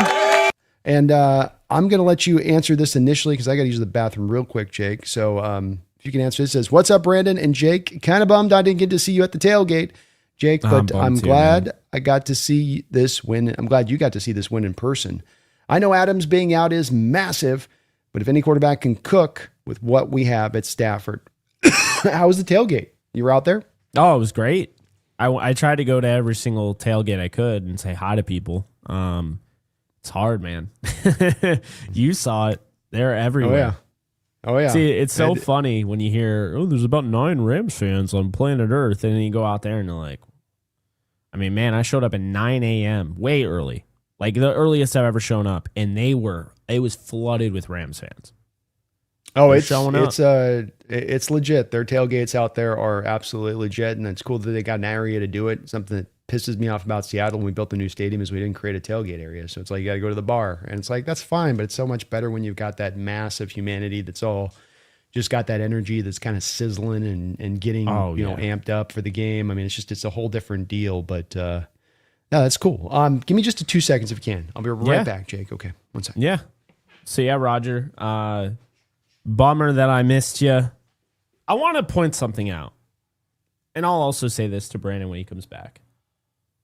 But that penalty, or not penalty, that timeout that the Rams generated, okay, in the Lions game. That was you. That was me. That was everybody at SoFi Stadium. That was impressive. That was a loud environment. They're getting the offense. I'm telling you, they are getting this home field advantage going. That I felt like that was the loudest SoFi's ever been. I could be wrong, but man, was it loud. And you could feel like it is a legitimate rivalry. So, but yeah, Brandon, what I was just saying was, I don't know if you caught a lot of the game because I know you watch all 22. But I don't know if you caught any of the broadcasts of the game. But man, it got so loud against the Lions where they called the timeout, and at that moment I was like, okay, we're a home field advantage now. How about that? We have a home field advantage. It felt really good, and it was like the loudest SoFi game that I've heard. I mean, oh, that's awesome. I had people texting me like, dude, I can't even hear Tom Brady talk. It's so loud. Like the announcers are getting cut out. And I was just like, man, it's about damn time. This is what we were waiting for. So, yeah, I just figured I'd throw that out. I'll tell you what, there's a big difference too to the spirit capture there in LA from what you have vibe-wise with Rams starting to get maybe back acclimated into that city a bit versus the Chargers and trying to make that thing happen. I maintain the Chargers are eventually going to end up back in San Diego when it's all said and done. It just doesn't. There's no juice. There's no juice for them in LA at all. There's zero. Yeah, zero. It really just, they feel out of place. They're a really good football team. They deserve to be loved. I don't feel like they're loved in LA. I think they have the diehard fans in LA. They deserve credit. They go to all the games. They deserve credit. I know they exist. I still think it's better than having the Raiders out there. The reason why the Raiders aren't out there, very simply put, they bring a rough crowd. I'm not saying every Raiders fan's like this, but they bring in a very rough crowd that, simply put, Stan Kroenke didn't want anywhere near his new giant establishment. They wanted to keep it family friendly, and I totally understand.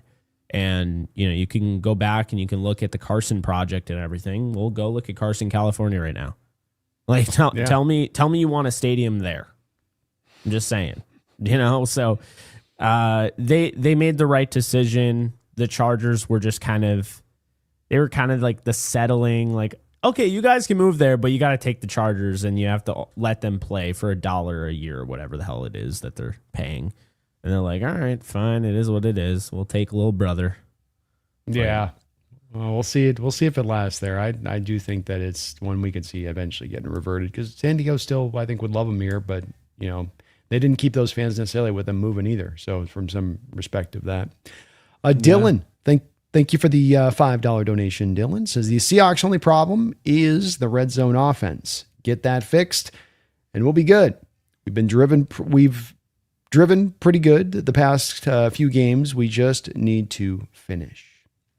Indeed. You can't run the ball with consistency, and that's where we come back to on, you don't run the ball. That's where that does show up its ugly head when you do get into the red zone. And when you can run the ball, that's where you can find a lot more red zone success. It's very hard to be in there throwing the ball around. It's condensed. There's just less area. And this is just where I come from, Dylan, and thinking this has been the big issue. So run the ball better, you'll have more red zone success. And whether that's going to click in or not, I think at this point is kind of a question mark. It's kind of one of the points that I'm disappointed in this team, and that it's supposed to be a rushing offense here that gets you at least the 3 yards in a cloud of dust so you can get to those third down and makeables. Instead with us, it's much more of the boom factor of you'll have a game where you'll have Charbonnet with a 22-yard run and Walker with a 27-yard run, and then all of the rest of their other cumulative carries, you're doing that thing where you're like 14 carries with 27 yards, something like that, and it's just that's not going to do. It's not, the bottom line yard per carry might look okay, but you're not getting the consistency you need to get down there. And red zone's the same, sort of fashion. Your third and goal from the 4 and three and goal from the 3rd. Can you run it in? Like the Rams probably can. They can. Hey, we running the options on the table for us. No chance. It's got to be a throw. So it's got to get improved here, Dylan. I'm a little bit annoyed that it's not, because with this offense, I thought early on with the lack of rushing, it was the details of the offense. It's so much of a get your hand here, get your leverage over here. It isn't just clearing guys out of the lane and how you'd have some rushing attacks go. But yet that forward hasn't come for us, Jake. It's still just been one where still just feels very, very, very frustrating, and don't know if it's going to come forward. Might just be better pass protecting line when it's all said and done.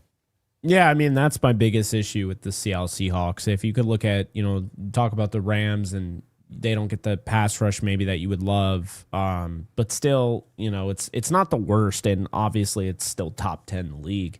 It's me being nitpicky. Seattle's lack of, success in terms of touchdowns in the red zone, that just piles up. That's what kept Indy in the game. I mean, if you score on those, Indy got 1 touchdown, you knew they weren't getting another one. So it's one of those things like where if you turn, how many field goals did you kick? 6, 5, something 6. like that. Yeah, 6. So if you turn 2 of those into touchdowns, it's not a game. Mm-hmm. There you go. And it's been a problem prior to this game. As to Dylan's point on this, Yeah. This has been an issue that also has been, beyond that on it. So, it's a true issue. It's a worrisome issue because we want to be a team that stay committed to running the football. It's putting our offense behind the chains, and we're not an offense that's built. You're an offense that can be in 3rd and 7. I was looking at some of the data. Stafford's actually pretty good on third and 7s, 3rd and longs. Like there are some conversions to be had there from his perspective. You get us into 3rd and 7, and it is a game over situation. And so I just, it's going to be the key to this, to come back to why this is the key to this game, man.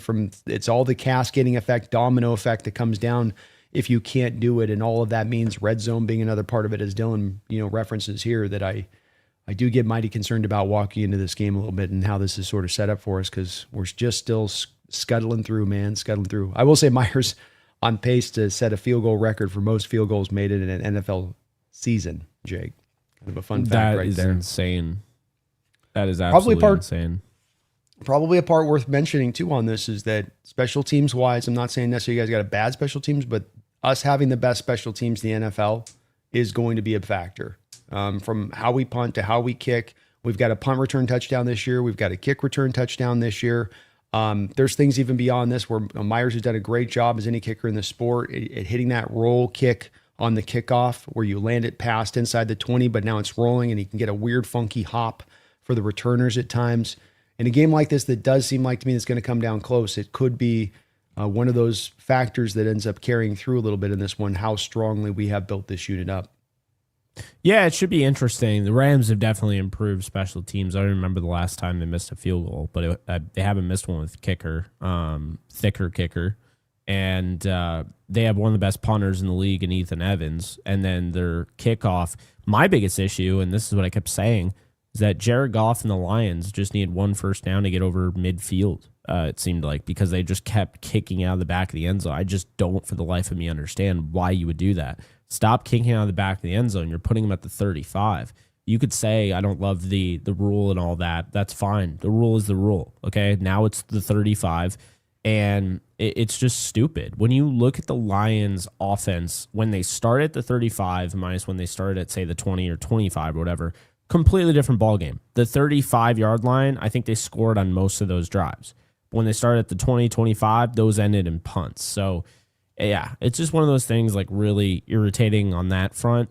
But that's also the problem is that they had Josh Carty doing that, and Carty was kicking this knuckleball that was the best in the league. No one could field it. It was literally giving people so many fits, but they also said that might have contributed to his struggles, as a kicker. So it might have messed him up a little bit. So obviously they're not even going to attempt that with thicker kicker, but they also don't want to attempt it with Ethan Evans because they need him as, his punter. I mean, I don't have to tell you about how it was like the greatest punt ever, that he dropped against Seattle. So yeah, I mean, he's incredible, but yeah, I think their special teams is really good. When I look at going back to the red zone, by the way, I thought you'd be interested to know this. Seattle is almost the exact same red zone offense as they were last year. Their touchdown percentage this year is better at 57.45. Last year was 57.14.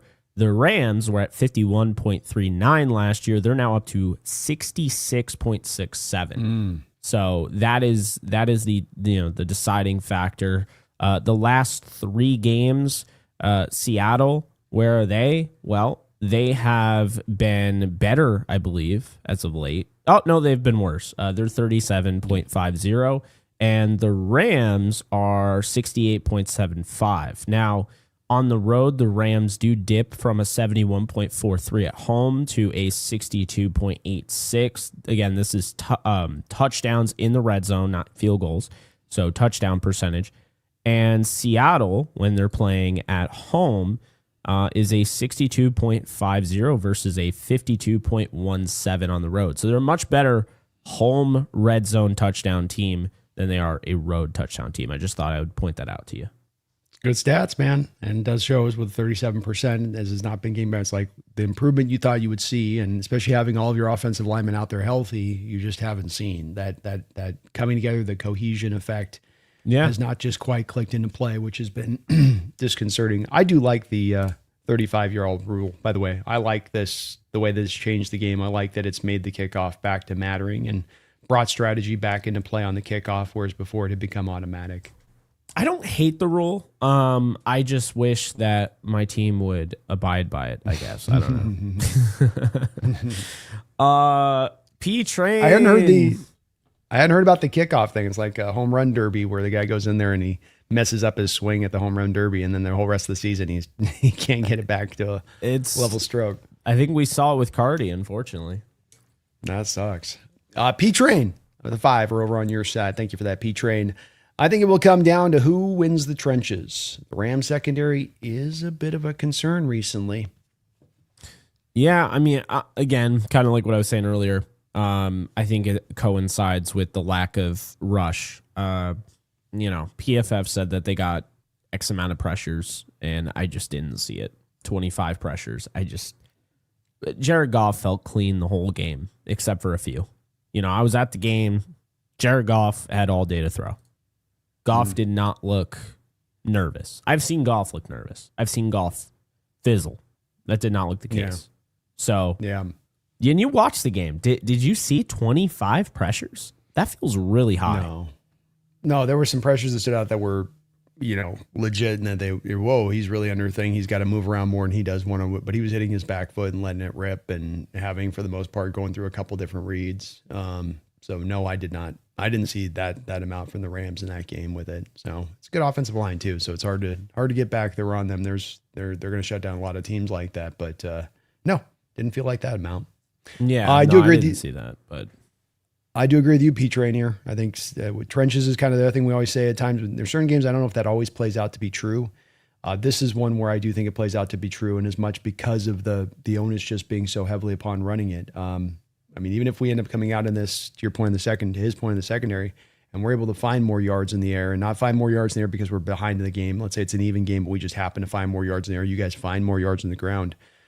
I feel like that would still end up favoring into the Rams territory of this one when it's all said and done as to who wins and loses in that scenario as a bottom line to the game. I think you got to run the ball in a game like this. These elements, this time of season, Thursday night game, just feels like it matters more than ever right now. Yeah, no, it absolutely does. Yeah, I don't want to give the secondary a pass, by the way. I do think the secondary has to be playing better, but I also thought that it coincided with the lack of pass rush up front. I thought Josh Wallace was fine. He's not Quentin Lake. I think that's something that Seattle can exploit. But I thought Darius Williams played very well, and I thought Emmanuel Forbes got hosed on that call on fourth down. Just gave the Lions an extra set of downs, first down at the 1 yard line. They punch it in.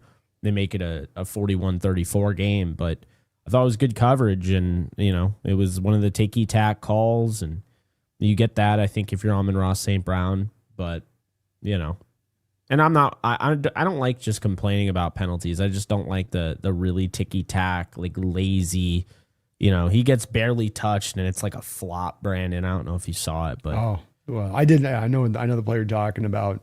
We just had our worst officiated game of the year. It was so bad, and it's the thing they were doing in the game where it's you're letting one side of the field play. Their corners are pulling and tugging, and pass interference ain't getting called, and no holding calls on the defensive line, and then you flip it to the other side, and you're just not seeing the equivalent called to the other side. Not saying that it's like fixed in, just it does stand out in those kind of games where you're like, I'm okay. It's back to baseball reference. I'm okay if the strike zone is going to be a little wide today. It's got to be both wide for both. I agree. Yeah. I agree. That's got to be the key there. Matthew, thank you for the $10 donation, Matt.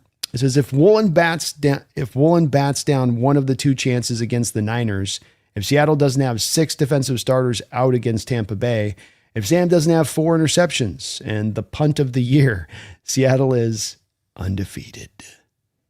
Yeah, we can play the if game all we want. If the Eagles didn't block 2 kicks, if the 49ers helmet punch gets called correctly, because that is unnecessary roughness by rule, and Kyron doesn't fumble at the 1 yard line, and if the Carolina game, if one of those interceptions, if Stafford's interception in the red zone, where it goes off a player's helmet, if they don't pick that off, they probably run it in the next play. So, and then they're undefeated. So, well, the bottom line I take from that is that we know that these two teams are true and how good they are, and that it's not built on an empty record for why they get there. I think your losses almost kind of tell you, to your point on this, a little bit on how much about who you are as much as your wins are here. And yeah. Close losses, your collective losses come down to a couple of points. Kind of speaks to how good you are as a team, how good we are as a team, because we're in that same boat there. Exactly. Not one loss. I don't think Seattle has a loss that was more than a possession. No, it's all down to like 8 points or something like that on the 3 losses. So it's all been very, very close. Yeah, the Rams, of course, because the Eagles had to return it back. that was the most irritating thing. It's like you already won the game, and then he ends up picking the ball and running it back. They already were up 27-26. And so they block the kick, and then he runs it all the way back for a touchdown, make it a 33-26 ball game. To put this in perspective, folks, the plus-minus differential for the Los Angeles Rams and Seattle Seahawks right now, as far as the cumulative between them, is 325 is the plus on that. If I go the plus division in the north, in the south, it's -90. If we're the 2 teams, the top 2 teams in the south, if I take the top 2 teams in the north, it's about 90. If I take the top 2 teams in the NFC East, it's 30. If I take the top 2 teams in the AFC West, that strong, mighty AFC West, it's 110.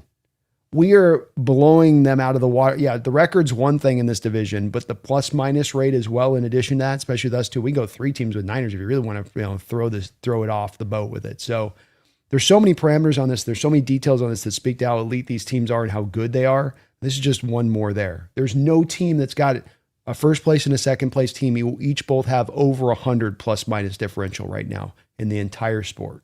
Nobody the even South close. Is such a joke. I can't. Quite frankly. It's it is ridiculous. at South. I can't take him seriously, and nobody seems to want that division.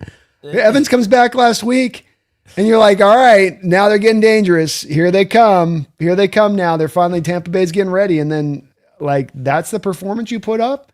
Like you're gonna let Carolina win that division, really? And then Carolina's like, well, we're gonna lose to the Saints. No, hold my beer. Yeah. And there's still people, there's still Saints fans trying to plug in all the numbers and see if there's any way the Saints can get in. Hey, can't fault them for being desperate, man. It's been dark there for a little while, but you talk about the first division that's getting dog walked in the first game of the playoffs probably is whoever comes out of there. I don't care if you got a home playoff game, it ain't going to matter. I don't. I guess, is that the trade-off at that point? Like whoever the Rams, Seahawks, 49ers, whoever gets the 5 seed, they get to play that team. Well, it's the bottom line on this is that we come back and potentially face each other a third time. I know we talked about that we can't really have it go with conference championship at this point, but we're going to come back potentially whoever it is to face the third time because to your point, not scared of Tampa Bay, not scared in the least of Carolina. Chicago feels like a little bit of smoke and mirrors a year early to me on this. The Packers, God knows what's going to go on with them with Parsons out. I mean, that's nowhere near as scary. And if they don't win the division, you might have that as you don't have to deal with them till the next round anyway. So they still have to get past their first round. And then the Eagles are the Eagles. Like they completely have regressed. It is right now there to where, I think it kind of comes down to us. And the 49ers the same way. They're going to get in the playoffs, but you don't have any faith in the Niners, right? I mean, that's like, how can you think that team's going to win once they got in the playoffs and have to on the road? They just lost Parasol again, by the way. He went out again with another injury. He's always hurt. He's always hurt. On him for anything. But no, I think it really comes down to the pass rush. And like I'm complaining about the Rams pass rush. The 49ers have 0. So it really feels like honestly, it kind of almost negates this game a little bit. Like one of these teams is still going to probably win the NFC anyway, regardless of the outcome. But, what's weird to me is I came away from that Lions game and felt like, if that team got in the playoffs, they could be a little bit of a problem because they can put up points. But they might not even make the playoffs, Brandon. They're likely to not make the playoffs. Real possibility. It's likely to not happen. I mean, they're almost out of it entirely right now. Like essentially the Niners have to lose twice at this point, right? You'll have 2 wild cards and then 1 extra wild card team at this point. So it's probably going to be the Packers that'll be that team. The Packers have to lose twice essentially for the Lions to have that chance on the tiebreaker there. I agree with you, by the way. That team, the way they run the ball, where Goff, if he can get hot on hitting his back foot and you can't get pressure, and you can't get pressure because they have the good offensive line and because they're running the ball and keeping you off on your heels defensively, it's a long day at the office. Their defense can't stop nothing. But I do think that offense is enough to work to control the clock, and then the defense doesn't have to do a whole lot, and they can find a way. These other teams, you mentioned about not pass rush. Niners, no pass rush. Tampa Bay's got 0 pass rush.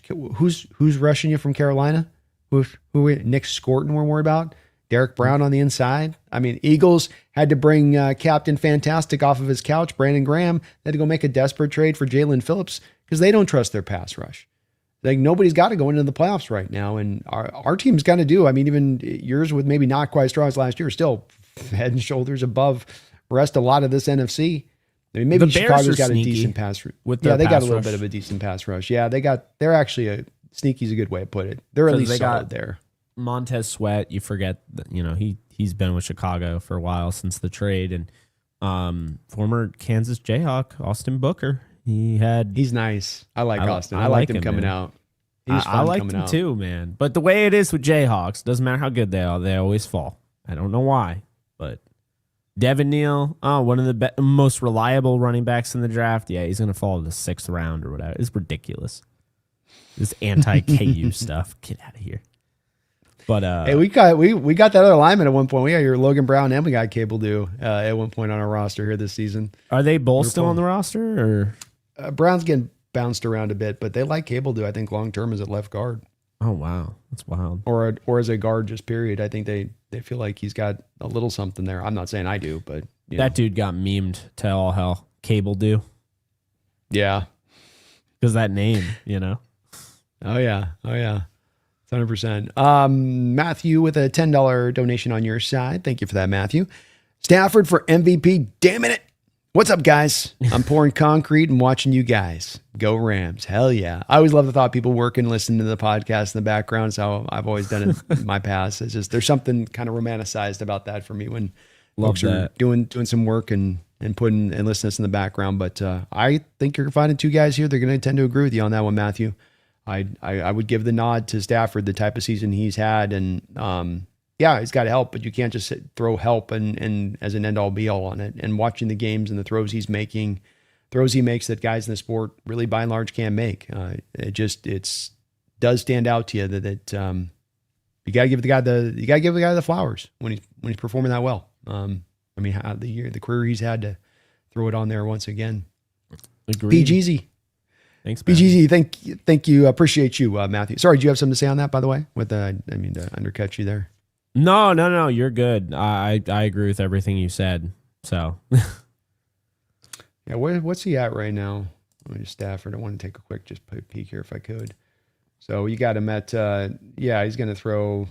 Let's see what he's on pace. Where's his pace at here? Projected 4,500 yards, 45 touchdowns, 6 interception, 112 rating. Yeah, almost an 8-yard attempt. I mean, yeah. And the thing with the whole thing on Allen, too, I'll say, that's got to be taken into account on this whole thing with the Josh Allen thing. They've had a lot of games that they've been behind in a lot where they have to throw. It's kind of been Josh Padford.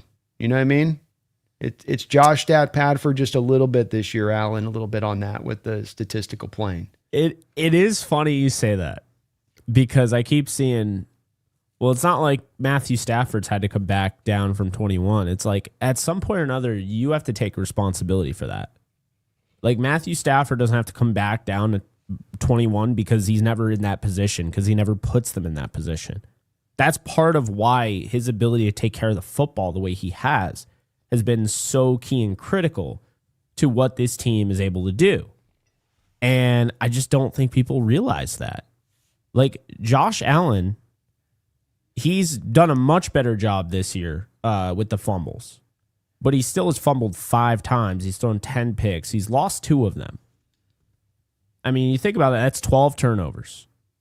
And Matthew Stafford, how many turnovers? He has 6. There you go. So, yeah, that's and he still put up those stats while being up in some of these games up ahead and creating those leads in a lot of these games. Has still put up elite statistical production. And if we're going to play galaxy brain arguments here, well, I would also say Stafford does all this and he doesn't have the athleticism of Josh Allen. So it makes it harder on him. So, I mean, hey, we're doing that. We can play this game all day. Coin flips both ways. It goes both ways. Crazy. PGZ, thank you for the $2 donation. Says B-Dog, salute. Salute to you too, sir. Jake, you was prettier yesterday. Laughing out loud. Indeed. I have no rebuttal. Prettier there on that one. Thank you, PGZ. And she did a great job, by the way. Give her a shout out if you get a chance. She came in there, into that dog kennel and was able to be okay. You know what I mean? So hey, she did great. We've done close to 500 episodes together on Downtown Rams. So I knew she'd be a good fit. I knew it. Yeah, she did good. Alex Marin, thank you for the $2 dono. He says, McClendon's cool, but have you seen Anthony Bradford? Oof. Yeah, he's definitely become a literal national meme here, which has been kind of wild to watch your right guard turning into a national meme by just people randomly watching him on Twitter. Just unbelievably, this is the rep he puts out there. It's like, yep, he puts those reps out there. It makes me feel bad for him, man. Like as bad as he looks, there have been worse. I don't know why he's getting picked aside. To your point, though, that's the problem with it. He actually has really good reps. It's just that when it's bad, it is like he has forgotten how to play football in a given play. And he just sort of is standing there looking at things, and he's known for having his back constantly to the offensive line, looking back at the quarterback post plays. That's part of the meme with it. And he's not good. I'm not saying he's good, but he's got dominant reps in there. He gets some pancakes over the course of the game. He's got big, heavy, bear, grizzly paws that he can put on you, but just when it goes wrong, it is going sideways down the middle of the freeway, and you're about to go off the embankment with him. It's brutal. And poor Sam, sometimes I think he kind of automatically recognizes like the quick win happens and you can kind of feel Sam like, okay, we gotta make a quick adjustment here. Quick decision. I mean, Terrence Steele's making how much money? He's giving up 43 pressures, 6 sacks. Oh, geez. Yeah. I mean, Bradford's giving up, what, 21? Yeah. But it's just that he'll get rolled on his butt, it'll be this like, he just completely just gets, it's like, I do feel bad though. This is why the TikTok, football film watching community, there's so much funny in that whole thing that I just said, because the whole point of film is that you're not relegating it to just 5-10 second clips. You're actually going through and doing the work. But it cracks me up because you'll get people saying that, and it's just like, I'm not saying Anthony Bradford's great, but the poor guy is a national meme, and he's nowhere near the worst guard in the league. No, he's not. It's just that's the other thing. TikTok gets a bone on it, and they're every time they're gonna chew on that thing. They're gonna just keep on chewing. Jonah Savalenia. I don't even know how to say his name. Jonah Savalenia. Yeah, he's given up 38 pressures at the same position, 6 sacks. Did you see the soundbite with him talking to, he was talking to some defensive player, and the guy was so Cam kind Hayward. to him. Cam Hayward, God bless him, was like, Jonah's like, what do I got to do, bro? What do I need to be doing? And he's like, you're great. You're a bit like, yeah, sure. I bet you after you just whooped his ass on a sack. Yeah, I bet you believe that. God. Come on. Now that's even funnier. I gotta see. He tells him he's got all the ability in the world. He tells him that you got all the ability in the world, man. And God bless you for saying it, Cam, but you're lying. Cam had 4 pressures, and I bet you all of them were on that dude's name. What did he give up? Jonah Savalenia. Oh my God. He didn't even. Oh, wait, hold on. He gave up 5. He gave up 5 pressures in that game. Patrick Paul gave up 6. He's been the lowest rated guard in the sport for a lot of the year as Savalenia. He's had I think he has for a lot of the year, he had a single digit pass protection grade at some point. I just feel bad for guys like that. That's out there. Everyone can see that. It is. Well, the tough part for him is that those guys, we give these quarterbacks time. We give certain guys time when they change positions. And this guy was a right tackle in college, and now you're bouncing him to right guard. And we just think these guys got to not miss a beat and bounce right in there, and it's no problem. It's man, it's a transition. I mean, Jonah might be okay long term, but it was going to be rough, especially that Miami team with Tua back there. Well, now he's playing left guard because Cole Strange is playing right guard. Which he's not really a left guard. He's really a big-bodied right guard that should have been moved from right tackle because he was the big right tackle power guy over there that you're not moving to the left. So it's they're not setting him up for success with that is kind of my point with it too. And I think that's a hard road to kind of make those guys go down like that, like they've done with him there. What was it that Taylor Lewan said? It's like pissing with the opposite hand. Yeah. And you've seen, I'm sure with plenty of your fans, it'll go, this guy is left guard. We'll go to right guard, and right guard will just go to left guard. And it's like, these are different positions. I mean, right tackle and left tackle are different positions. And yes, there has been some it used to be widely different. Like the left tackle used to be fully dancing bears. I go back to the Orlando Pace days, for instance, and I go look at the right tackle for the Rams. I go back to the Walter Jones days and I look at our right tackle at the same time. It's like, you'll probably have some big power guy there to the right tackle side that's just known for being a brute, that just there at the point of attack, strong side to lay down the law when it comes to running game. So it's a little bit not as much as what it used to be as far as that difference goes between the tides, but it's not just as easy as just flip from one side to the other, no problem. Yeah, no, I mean, kind of the funny thing was Rob Havenstein's perfect for the right tackle job, like the old school right tackle. He's an old school right tackle, but McClendon Jr. kind of represents what today's day and age is. I mean, you need kind of more athleticism. That's what they crave. So yeah, no, I hear you there. And Roger coming in with the 20. Let's go, Roger. Very, very kind of you. Double. That's the double 20. Dropped another 20 earlier. This one's over on your side. Appreciate I sat next to Angel, Pink Survivor on Twitter, And my screaming and whistling made the Lions fans around us get earplugs. That's hilarious. I think she even uploaded a picture of it. I saw my that. voice is still shot. So I'm really bummed I missed you. I was hanging out over by their tailgate for the end, towards the end. So yeah, Angel, I got a picture with her, and I was hanging out with her, and they had fantastic fall off the bone ribs. Fantastic.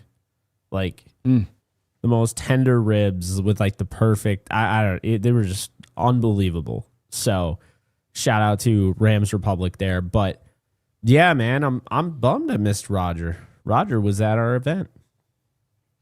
Well, it's well done on his part, man, because I think that there are times fans get in these stadiums now, and I've seen it in our stadium and us losing a little bit of our home field advantage through the years, where it's like the newest generation of fans sometimes doesn't seem to understand like what their responsibility is walking that stadium at times. It's like your home stadium, third down, you got to be up on your feet screaming, and there's too many people stuffing their mouth or just, they don't even look, you look at them, they don't look like they're enjoying the game. They're just, or the guys in my section, they were freaking out because like the Rams would be on offense and people are like, MVP. It's like, no, stop talking. Like literally don't. Quiet, the offense is at work. No, it was so funny. Like they haven't gotten the memo this generation at times, because it's like we all knew from prior generations, and we're running into it right now where it's just like, they just like, I don't want to yell. I don't want to do that. At least it wasn't the wave. Yeah. Well, the wave is cool, but like the yelling is such, like, this is the biggest home field advantage that we had in sports for a long period of time having this. And it's been a little bit lost, and really lost on the back of it becoming more of it. This is an NFL problem with corporatism and tickets getting sold and all that other stuff. But it does suck because feels like something's a little bit lost there. It is cool that you guys, Roger, it sounds like, are maybe capturing a bit of that spirit in the LA stadium though. Because I think that's one where you got a job to do as a fan coming in your stadium. You can tangibly change the complexion of the game if you can just collectively all be in it in that way. If only half of you are there, if only 60% of you are there, it's not going to have the same kind of effect as if you got 100% of the voices raining down upon the opposition. Yeah, and that's what I saw when I was out there, on a level that I didn't see against the 49ers. I felt like that was a legit home game. I thought that was 70-30 against the Lions. The Niners, it felt like a 50-50, and maybe even they had the advantage. You were there. Yeah. You couldn't really tell what was going on. Like if you missed a play, say you look down to just take a swig of water or something, you look up, you didn't know who just made a positive play. The way it was cheering, you'd think, oh, that the Rams had something good happen. No, it's the 49ers. So yeah, this was different. This was fun to watch, and yeah, we'll see if it continues. I believe it will, because I don't think there's anybody on the schedule the rest of the year that there's one home game against the Cardinals, and if you get in, Seattle's not going to beat you in home field advantage if they have to come play in LA. The only one you'd really have to worry about, the 49ers, the Eagles, that's it.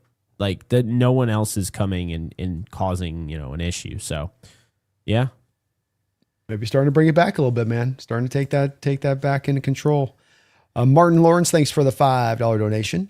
Is it me, or is this a strange season that has a lot of really good competitive teams, but no standout Super Bowl favorite? And I include the Rams in that. I think that's just you from my perspective, because I think it's a season where I don't see a lot of really good competitive teams. I think we just so happen to see two of the best teams in terms of, PFF grade, DVOA. The Rams and Seahawks are so much better than everyone else, in my opinion. It just feels like a different league. They're just in a whole different league. I think it is a weaker, and I've said this, I think it's a weaker NFL, and I hope that's not, taken out of context and used against the Rams and the Seahawks, if they go and win the Super Bowl, because I think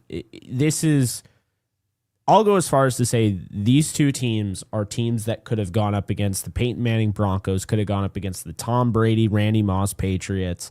Like, I really believe this is one of the historical teams that we're talking about for both sides, and I've said that to you. And so the rest of the league, though, I don't really feel like is that good. I think you have everybody has question marks, right? But the question marks with the Rams and Seahawks is a little nitpicky. When you're talking about the question marks with the Broncos, you're talking about the fact that they have only played a strength of schedule below 400.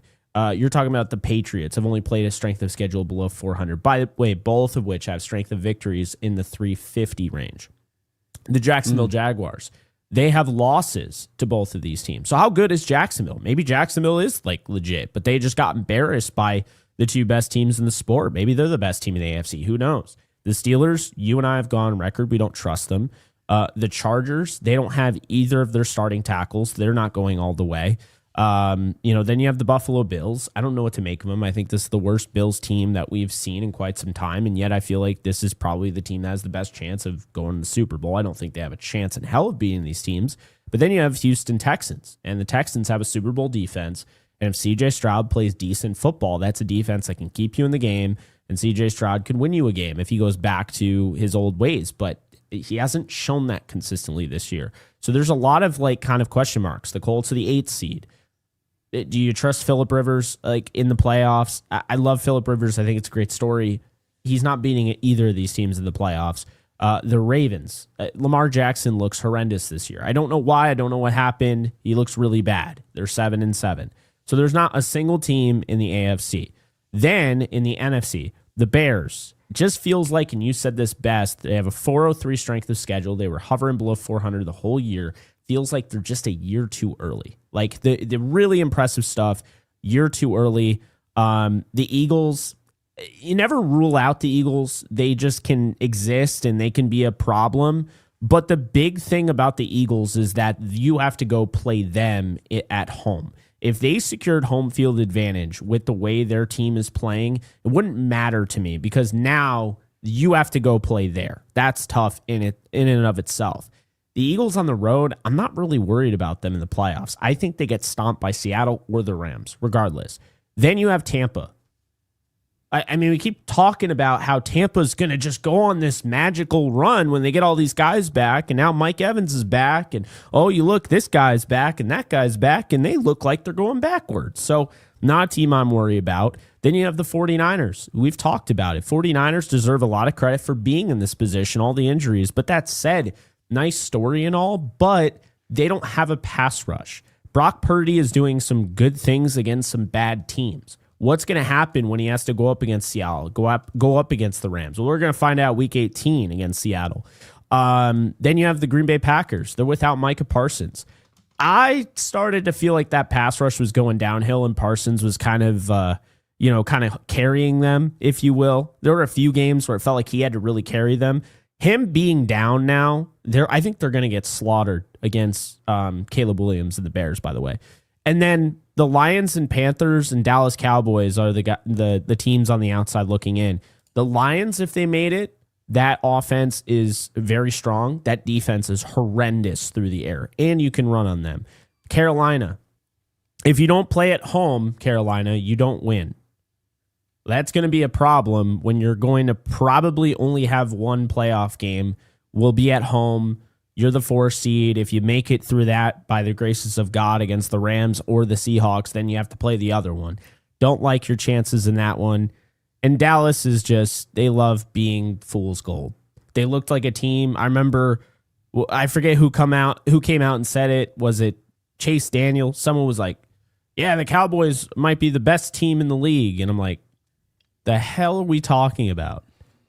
And that lasted all but 3 days. So yeah. My point is when you look at all these teams, realistically, who can actually win a Super Bowl? I don't think a single team in the AFC can, except for the Bills, and that's because of Josh Allen. And I think in the NFC, it's the Rams, it's the Seahawks, and the Eagles. And the Eagles, it's just the idea that they came on at the right time at the end of the year. Am I worried about them? No. But they're still, you got to knock down the champion. You got to eliminate them.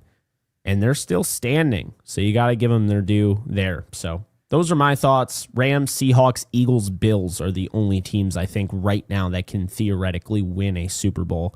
And that might seem really close-minded, might be too harsh on the Broncos. Well, to that I say play a stronger strength of schedule. I mean, I understand that you play what you play, but at the same time, I'm going to give credit where credit's due to the other teams that are playing a stronger strength of schedule and make the Seahawks haven't had the strongest schedule, but even as much crap as they've gotten, they still are playing a 459. I mean, we're talking about two teams at the top of the AFC that don't even have a 400 strength of schedule. That is absolutely insane to me, Brandon. Insane. Well, and the Broncos have struggled in a lot of those games to that lesser schedule as well. So it's also been where it's not like they're dominating those teams that you might look for another signpost for how good that team is or isn't. I think, Martin, I do tend to agree with pretty much everything Jake said on that. I don't know if there is the Super Bowl favorite, but I think the better way, as Jake maybe put it, is that there's the four teams that feel like they're true Super Bowl contenders at this point. And has there been the tried and true team that's 15-1 or something like that? Maybe not that exactly, but I think everything you said, I can't really add much more on top of it. It's where I stand with it, where it's like a lot of teams I just don't have faith in. I think that this is a bit of a weaker year NFL wise. As far as the top end teams go, a lot of question marks across the board that Jake elucidated there. And I think this is going to set the stage and make this much more of a pathway that's opened up for us to go take it here once we get to playoff time, because those warts, those problems in your team show up in major ways at that time, especially when you have a collective of them.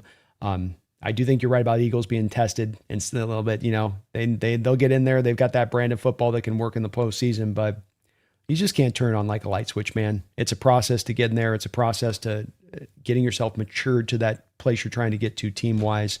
And we feel like two teams that are really getting to that place of maturing it, and McVay doing such a good job as he's done through the years of setting the team up to be playing its strongest football at the end of the year, how he manages injuries, how he sets up training camp. I think he's got a really quiet mastery of that doesn't get talked about a lot, and what's helped you guys out the last couple of years. So it's going to be fun, man. This thing down the stretch is just so much intrigue. Oh, John, thank you for the $5 donation. Says Jake and Brandon, Talking Hawk. Sorry, you're famous for that. Ram football feels like it's an NFL Christmas. Perfect tonic for these times. Thank you. Oh, well, appreciate that, John. And I love the fact that this game stands up here. We talked about last time how much we were just getting to celebrate this. Just we got two of the best teams in the sport. It's great. Play this time of year. This is what this is all about. It's on the line right during Christmas. I mean, just you can't write a better script, can you, Jake? You can't. It's so funny to me because it's like, get the hell out of the way. The real teams are playing on Thursday. Mommy and Daddy are home. Yeah, they really should just put everybody on Thursday, and they should have just had the Rams and Seahawks play an exclusive Sunday game. Real talk. Yeah. Thank you though, John. Appreciate you, man. Yes. It's Ram fans, Seahawks, we're just all looking for it. Everybody's like, man, we don't know what's going to happen. We're just going to be popcorn ready, and all eyes of the nation watching us. Everybody checking us out, players included. They're going to be watching it. Jeffrey Thistle, thank you for 43 months as a Hawks Nest member. Thank you for that long time support. I've decided if we can't beat the Rams after long deliberation, Jake can have Sam Darnold. However, we're going to kick your team's butt. I don't want to pay Sam Darnold and Stafford at the same time, though. So I'm gonna have to decline.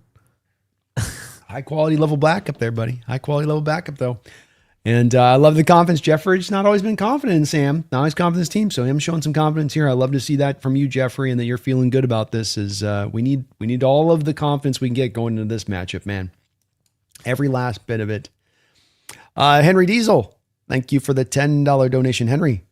He says, what can you tell us about Kitchens, Jake? He always gets us. He's an easy prediction. If you're looking for an interception prediction, it's always going to be Kitchens. I don't know why he does not like you guys. I don't know. Well, it's happened on the same play with both Geno and Darnold, too. It's them rolling to the left, late on the play, back across their body to the middle of the field. So if our quarterbacks can just not commit the cardinal sin to playing the position, maybe perhaps we cannot give Kitchens another interception.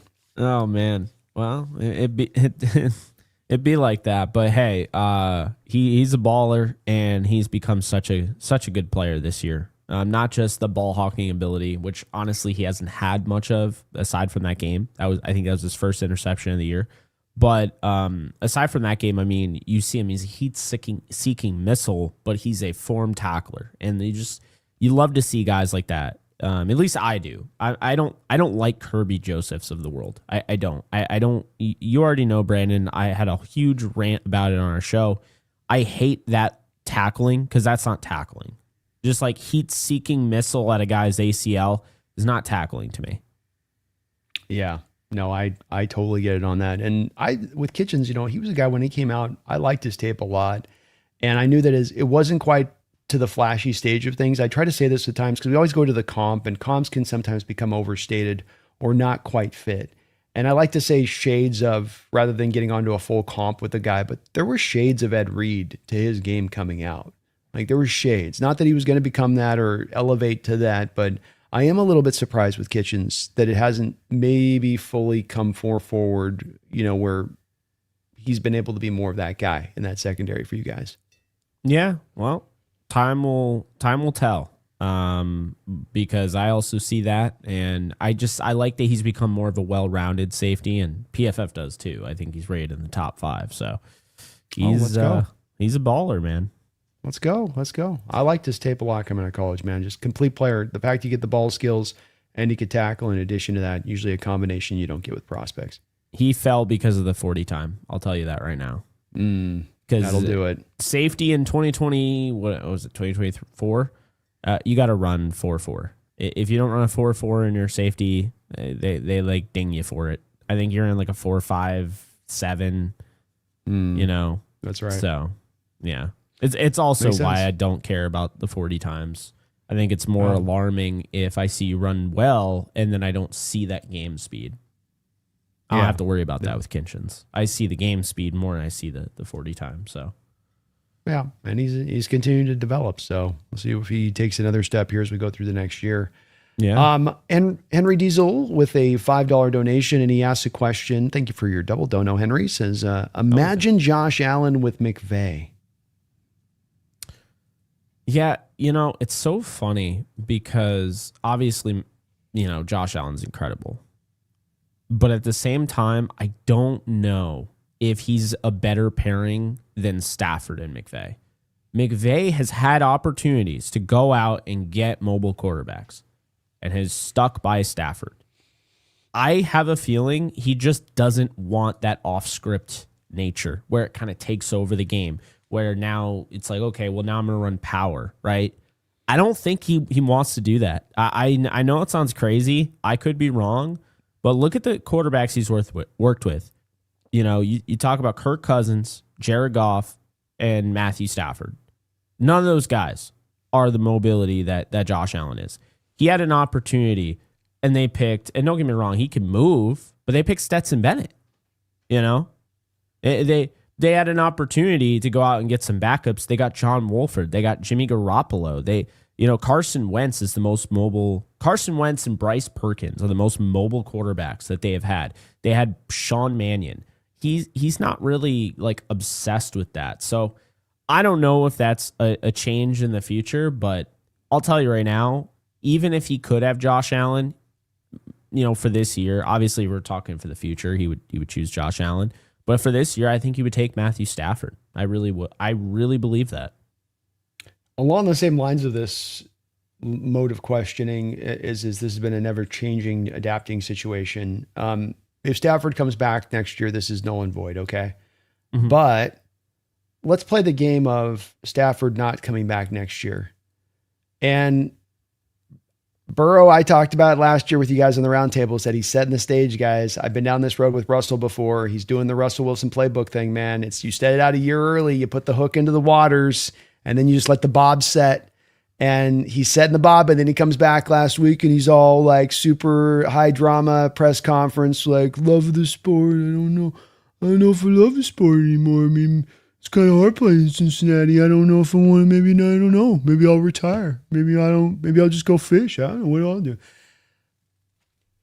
I know you were a little out on talk a couple weeks ago, but this is an ever-changing way. I know you're set on Stafford coming back and that there's no chance, but let's just play the game. Mm-hmm. Stafford retires. 2 first-round picks. Mendoza is not the answer, even if you want to package those picks. You're not going to like him. Just trust me on that if you haven't had a chance to go deep dive on him. Do you roll that? Do you go that roll? Big time for Burrow. One thing about Burrow that I thought was really crazy when I was looking through, I don't know if you saw my little project I did. This is the problem when I'm up super early in the morning. I do this. 6 a.m. on the West Coast, and I'm taking all the turnover-worthy plays and the big-time throws since 2021, and I was comparing them to Matthew Stafford, and I actually came away just blown away by Joe Burrow. 130 big-time throws and only 56 turnover-worthy plays in 63 games. That is the third most behind only Stafford in big-time throws, and is the best turnover-worthy play percentage outside of Aaron Rodgers at a 53 turnover-worthy plays. So, takes care of the football, has mobility, can make every throw. My biggest issue is that he's already gone through so much on that body, playing behind that offensive line. And I don't think he has the same toughness as Matthew Stafford. And so that is my concern, is that how long does he last? Is this a ticking time bomb? Is this Deshaun Watson? Like, seriously, I don't know. I think, if you want my honest opinion, I think the Rams make the trade. I think the Rams, if Matthew Stafford retires, I think Joe Burrow will somehow find his way to LA. I do too. I think the Rams will 100% make that trade, because I don't think, and you know why I feel this way? Because I don't get the vibe that the Rams are dying to do F them picks. What I do get is that it's not that they're against trades. It's that they're trying to be more strategic in their trading. And I feel like this is one where they would have no issue giving up 2 first-round picks. And they would look at it like, we can give up our 2 first-round picks this year. If Stafford retired, we already have the quarterback position taken care of. We have the best offensive line in the league, or one of the best. We have the best run game in the league. We have Puka Nacua. We have Devontae Adams, right? We have a tight end room that has 12 touchdowns through 15 games. Like, we're good. Our defense is good. Okay, so let me give you the proof. Let's go the rubber meet the road, and you being a general manager, because you're saying you think they will do it. I want to hear where your head's at on what you think the right move is, though. 3 first-round picks, a second, and Byron Young on a franchise tag. Oh, I wouldn't do it. I wouldn't do it. What's your pathway then to the next quarterback for a team that's ready to compete right now? You're saying if remember Stafford retires, all this starts with Stafford retiring. Well, I don't think Burrow's the only one that's going to be available. Okay. I think Baker Mayfield now becomes an interesting option. And the reason why I say this is because I think Burrow's going to be a lot more than just 2 first-round picks. I think it'll be maybe 3, maybe 4. So you would probably have to give up less for Baker, less for Dak. I wouldn't do it.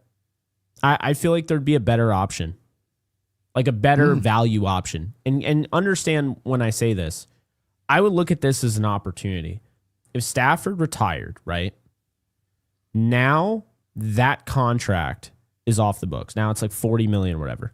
If I could keep that somewhat low, I still have to pay Nacua. I still have to pay Verse. I have to pay Kobe Turner. I have to pay Byron Young. I have to pay Avila. I have to pay all these guys. I think that would be the best course of action. The Rams, if they didn't go after Burr, I could also see them sticking with Jimmy Garoppolo for a year and just playing just build their team and just whatever. But I have a feeling like Dak or Baker Mayfield would be available. If the Buccaneers don't make the playoffs this year, Baker is on the table. All right, so let me give you a 3-pronged scenario. Well, it's because Okay. I don't think Baker's going to be on the table for Tampa Bay with how he's played. I think they're going to hold on to him, because what is Tampa Bay going to do? Move off of Baker for who? I don't know. a team that thinks they're Maybe pretty good Burrow. and ready to compete. Well, I mean, yeah, if they're make them more, that'd definitely be a cascading effect. But let's go specific. We'll go Stafford retires. You have the chance of a Dak as an option of a trade. That's really about as good as you can get there for a on-point trade right now this next offseason, or try to push a first-round pick into next year to get the extra first-round pick for next year. Essentially, finding a way to punt the extra second-round pick into a draft where there's more quarterbacks. Theoretically, they're going to come out. Sellers will come out next year. You'll have, we'll see where Arch is at next year. There's a couple guys. Dante Moore out of Oregon will be out next year as well. I don't think he's coming out in this draft. So a bit more options. Should be more bountiful. And this is Stafford retiring? Mm-hmm. I mean, I think punting the first round pick to 2027 makes the most sense. Okay. Yeah, I just wanted to kind of feel where you were at with that on where you're kind of leaning there a bit, because you guys might have a couple options, and look at it, you got those picks in your pocket. And Ram fans that are in your comments right now, because many of you commented in my video on why I was freaking out when the Falcons made that trade. I want all of you to come back in that video and comment, we get it now. Okay. When that Burrow trade happens, we get it now, Brandon. We see the vision that you saw in that day as to why that was such a bad trade. Because if that sets you guys up to be able to get that and move on from Stafford if it goes, man, I'm going to be a very unhappy camper about that, my man. Well, I'll say with Burrow, I think there's a way I could get talked into it.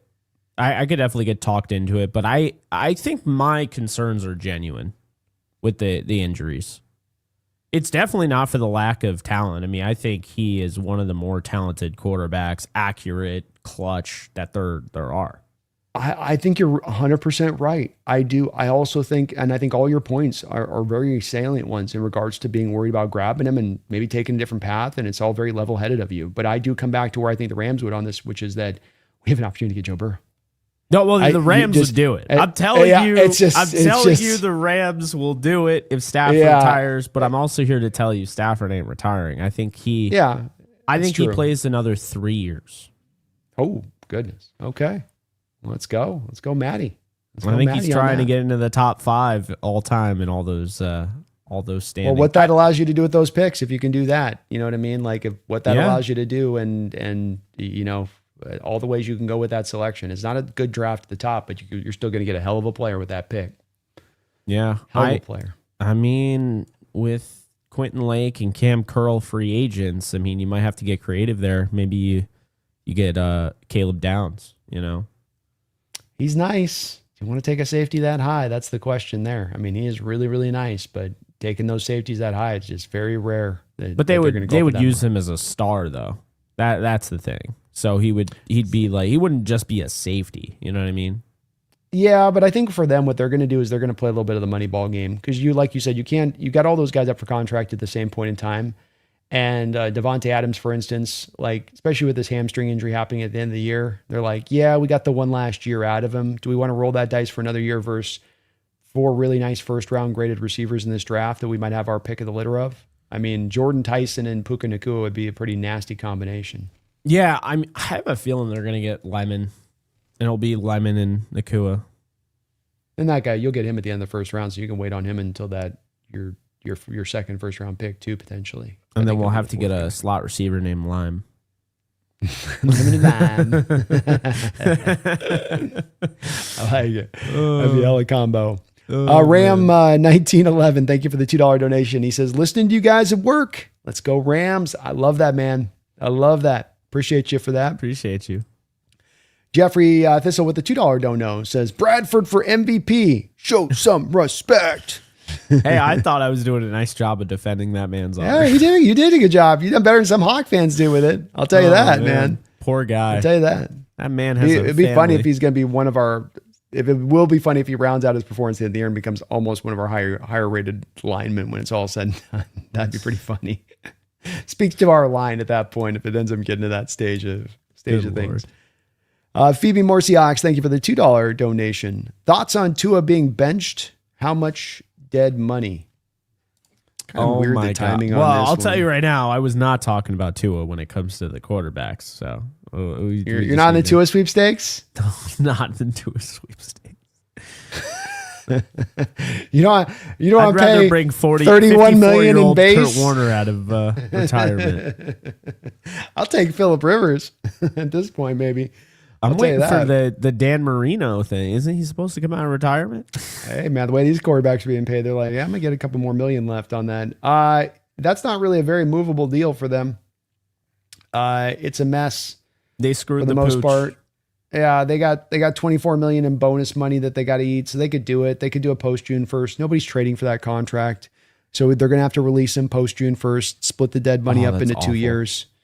It does just feel like this is like they tried to blame the GM. This feels like this is how we talk ourselves into staying back with McDaniel, is that we blame it on everybody else within the situation. I don't know if it's really that. I think it could be all the things a bit here. I will say with Mike, you got to give him a little bit of, I think, you could make an argument to me on Mike McDaniel on he inherited Tua, and that you got to give him a quarterback that's not Tua, because Tua's got so many limitations that are so clear to how he plays the position that it really restricts you as an OC. I got to be honest here. He gets no blame ever, but Stephen Ross is not a good owner.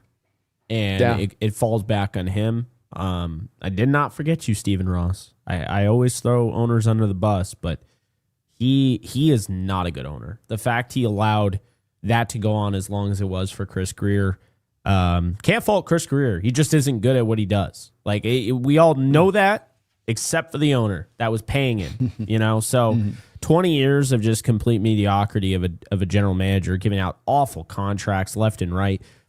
Everybody should have seen the writing on the wall when Jalen Ramsey wanted out, because it's like, if that contract went south, it's not gonna. And then they're gonna eat more with Matt Judon.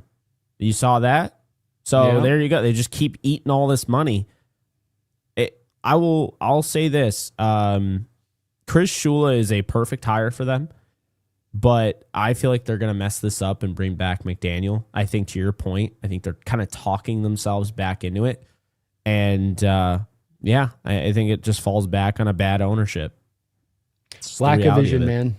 You're 100% on it with this. Ownership is where it begins. And when you have bad ownership, it doesn't matter what else goes on downstream. That's going to be enough to upend things. And I've seen it time and time again in NFL history, decade after decade, that this has been the case. It's even more of the case now in this modern era, as so many teams are doing so many smart things that are the good teams. You got an owner that's just there like, I think we should do this. What's the Manning rating? I want to trade for this guy. Let him go. It's a lot of that going on, man. Highly reactionary, and Miami's not going to be good anytime soon on the back of this kind of strat. And boy, you're talking about a team with just they have no vision. There is no vision in place on that team. No. I don't think any coach should go there because it's an automatic fail. Shula would be so much fun. Because it's with the father legacy, connections and stuff. But like, who is he going to bring to fix this? This is I don't like it for Shula. I don't like it from Shula. I just like it as a story. But from Shula's perspective, that'd be an exact situation that'd be like, how about you choose the coaching job rather than you go, well, I just have to take the first one that comes up as a coordinator, right? Which is what they mostly do is like, oh, I got a job. I got to go take it. Wait, how's the landing spot, right? Like, where am I going? Brandon, they're 11.6 million over the cap next year. They only without have a quarterback. 78 million in cap space in 2027.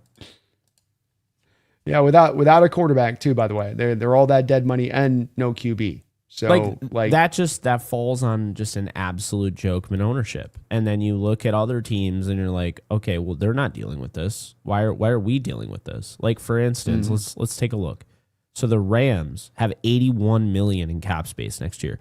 They are currently the odds-on favorite to win the Super Bowl. The reason why I said they only have 78 million in cap space in 2027 when I was talking about the Dolphins, because the Rams have 194 million in cap space in 2027. So they're just run horribly, like horrendously. The Seattle Seahawks have 71 million next year. They have 135 the year after. Like, if you're one of the teams that has negative cap space already for 2026 and you're not going to make the playoffs, the Dolphins are actually in the worst position because now they're a team that won enough where they're not going to be picking high enough to get some like complete blue chip game changer, and they're still bad. They didn't make the playoffs. So they're in an awful situation. It's like the Browns, it's the Browns. Like, okay, they're bad. By the way, Browns, another terrible ownership there with Jimmy Haslam. $6.8 million against the cap next year, Brando. Well, and look at with the Dolphins as well. Just on that 2026, go take a look at that dead money column, and then look at the dead money column for the Rams and the Seahawks. In addition to being over the cap. Yeah, they're paying Teron Armstead. They're paying $20 million to Jalen Ramsey. So $34 million of dead money already on the before they've got to get rid of the Couture books, more dead money. They got to get rid of this other books, more dead money. Before the Judon thing hit today, they are at $26 million of dead money right now, as well as being $11 million of negative as it stands right now. Meanwhile, you made the point, $80 million of cap space in 26 for Rams, $70 million for the Seahawks, and about $500,000 a piece between the two of them on dead money so far. It's just unreal at this point. There's some non-serious organizations in this sport, and yes, it's parity, but we are more than ever right now with some organizations that are being run craptastically, Jake, on a variety of different levels. Unreal. It's unreal. The Raiders, luckily enough, they're as bad as you think they are in 2026. They have 106 cap. So they'll I don't know if the GM Spygate or whatever the hell his name is gonna do it.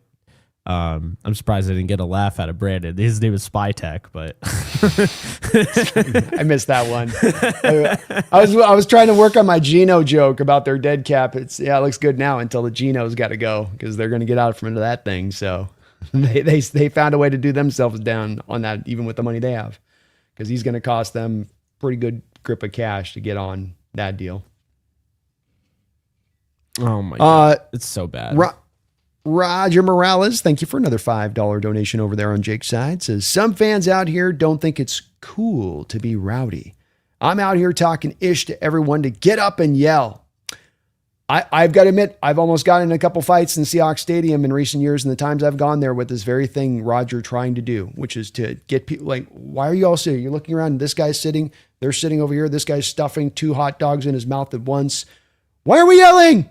What have we forgotten what we do here? You know, and you want to just about like shake people, and it's like, it's weird, Roger. It's weird. I've had the same thing happen where, you know, I'm in there and it's like, come on, they need us, let's go. And people, they just give you that dead doe eye look.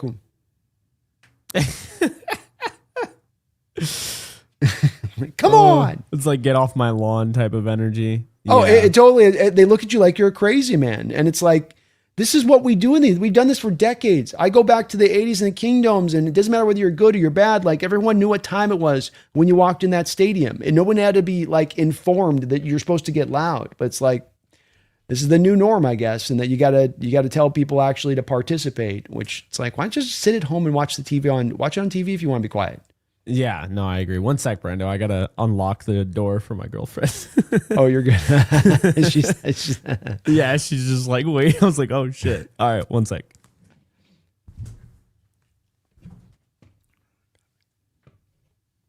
If you guys can for me today, please do hit that like button. Probably a good time right now, but a little bit hesitant getting this one going. But let's give a shout out here as we get a chance. Roger, you are awesome, and get those people up, man. Don't let them sit down. It's not allowed. Not allowed. Not in this dojo. Let's give a shout out to our Sleeper app. I've been lating on this one today a little bit. Sleeper is the #1 sports app running in the game today right now. And both me and Jake are actually sponsored here by Sleeper. So you can use my code right now, which is Nest, or Jake's code, which is JKB. And they'll match up to 100% of your first deposit up to $100. So $100 from me and Jake to you through the Sleeper app. But wait, there's more, because there's a free $20 entry. No deposit needed. Just create a login and they'll put $20 into your account right now. So $120 from us to you when you use the Sleeper app, either NEST or JKB. I get that right? JKB? Yeah. Yeah, got it right. Here's my picks for this week. Let's see what Jake thinks about this. We got Myers at over 1.5 field goals. Shaheed over 34.5 yards. Charbonnet over 35.5 yards. I think you're going to hit a lot of the A and the B gap runs. He tends to do those runs more than the outside on your lighter box. I got Kyron Williams going over 55 yards for the game, and then Puka Nacua is going to get 79 targets in this game. That's my prediction with no Adams out there, so I've got him at over 94.5. You liking my big ticket? I like it. I think I would add Blake Corum to that. I feel the best about Puka, Blake Corum, and Kyron on the Rams side. I think I feel the best about K9, Charbonnet, and Myers on the oh my God, I'm sorry, I just called you the Eagles, the Seahawks side. Good Lord. It happens. Bird on bird crime there. It's all right. But do use our code today, please, folks. Sleeper app, #1 app there is out there. They've got so many great picks. I love it that they've got different options of picks that you don't tend to get in some of these sites, some of these apps that you can utilize. Terms and conditions do apply. Please see their site for detail. In the state of Washington, there are some still limitations, but this is supposed to be opening up any day to be able to use in full. And you can always use it on a casino in the state of Washington if you are not able to use it just on your regular network, as it's supposed to be open up soon. The laws are freed up. We just got to wait for the taxation to come in, and then the app will be able to be used all the way around on this. A couple more donations here. Roy Froelich, thank you for the $2 donation. Yes, Brandon Perna's curse wheel landed on the Rams. I don't know what that means. That's almost... Perna's been, for whatever reason, Brandon Perna, you know Perna is, obviously, right? The Bronco content creator. Well, now I hate him if he just cursed my team. He's got a curse wheel. So it literally spins it like Price of Right style, and the thing spins around, and we've been hitting every time he's hit us, and we've lost. So it absolutely has worked every time. I don't know why he's dealing with voodoo and getting into dark magic. Somebody has not warned him evidently with this, but you guys are up, I guess, on it, and it's kind of undefeated. So the Blackhearts are not with you, Jake. Have the Rams ever had it before? Not that I'm aware of. Yeah, I would just say this. I don't believe in any of that shit. Because my favorite thing is when I was a kid, I used to literally not play the schedule on Madden. I would always skip to the next season because if I played the exact same games and I won them, they would lose them in real life. Oh, wow. So I would kind of end up doing the same thing a lot of times too. You got to do the same. Plus, it's always the fun that you get into the GM stuff in the off season, and you can kind of just free flow it at that point a little bit. But I do it similar. When you're 3,000 miles away from the stadium, you realize that you literally can't do anything to control the outcome of the game. No. I was like that though when I was younger, though. I was a little superstitious with that too. The main character syndrome to the 11th power that literally...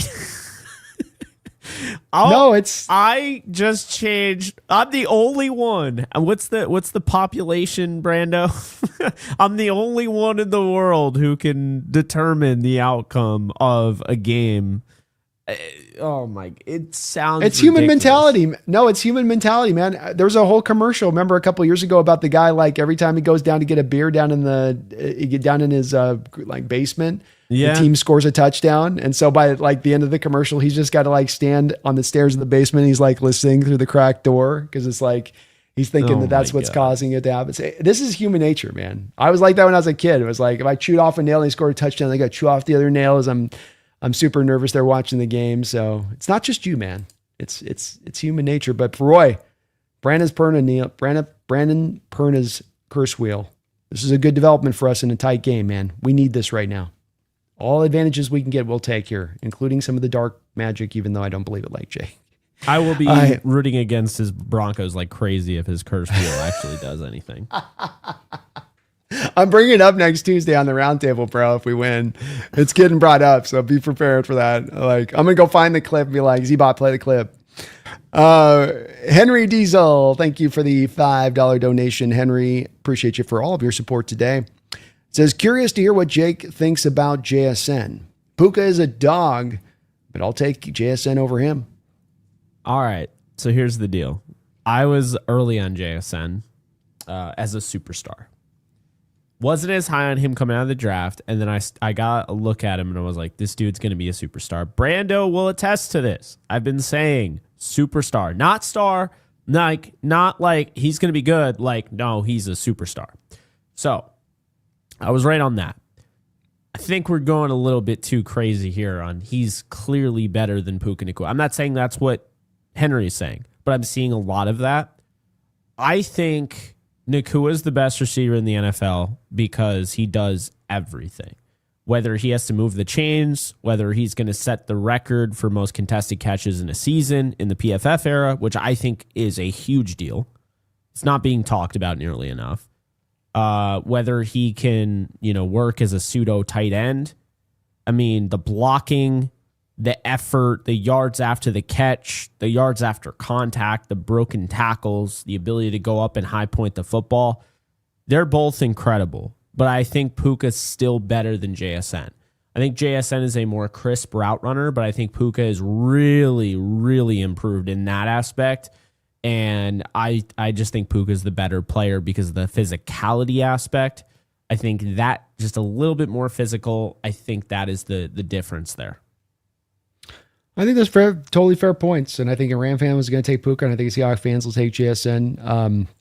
I think, too, I would take it as far as longevity. I do worry a little bit with Puka. I mean, guys talked about retiring at the age of 30 years old that, it's even last week he got hit. I know it was cramps, but you're just like, it always seems kind of close on that. And everything's always a contested catch at times with him, where it's just, those are the type of plays you're throwing your body up and you don't know how the thing's going to land and you're going up 10 feet into the air. That Anzalone dude always seems to be near when there's a wide receiver writhing in pain. It's funny how that works. That Detroit team, man, they get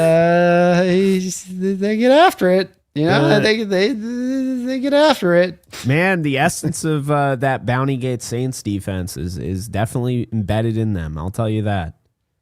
And they seem to wear themselves out too. It seems like every year by the end of the year, they've got guys that they're losing every week, multiple times over too. Like the price that they have to pay for that style of play seems to be like cost of doing business. And you'll be your strongest early in the year, but you won't be your strongest end of the year. And I was just lauding McVay for this. I think this is a part that young coaches like a Campbell aren't thinking about as much. A guy that's been around the block, been to the Super Bowl, been to Super Bowl a couple different times, kind of dealing on a different advanced calculus kind of level in that regard, in how you manage your team and bring them along throughout the season. I think people forget, McVay and what he had to go through, how, you call Eric Weddle 2 years out of retirement. That was a huge deal. And now, of course, Phillip Rivers just shot that down. But at the same time, he didn't, because Eric Weddle had to come out 2 years out of retirement, comes out, and he's starting the whole playoff run. So, it was Robert Woods going down. Oh, we got OBJ. Robert Woods goes down while he's signing the contract. So he's out for the year. You lose Jordan Fuller. You lose Tyler Higbee. You lose Kendall Bland, who was the backup to Tyler Higbee. So now you're down to your fourth string tight end who only had 3 targets the whole year. Now he has to make plays in the Super Bowl over the middle. OBJ goes down in the Super Bowl, so now you have to rely on Ben Skoranek. I mean, there were so many injuries on that team, and they didn't have a healthy running back. I mean, if you think about it, the guy who was starting in the Super Bowl tore his Achilles in August. There you go, right? So Sean McVay, I think, learned early on. I think everything has been a learning process. It's why I say, do I wish Matthew Stafford started Sean McVay's career? Yeah, I do. I think if he had Matthew Stafford, I think the Rams have 3 Super Bowls right now. I feel confident in that, because there have been times where I felt like they were the best team and they didn't win. 2018, for sure. And I felt like 2020, they had the best defense in the NFL. And if they had even an average quarterback for most of the season, they do win. But that said, I think going with Goff, you learn from these mistakes.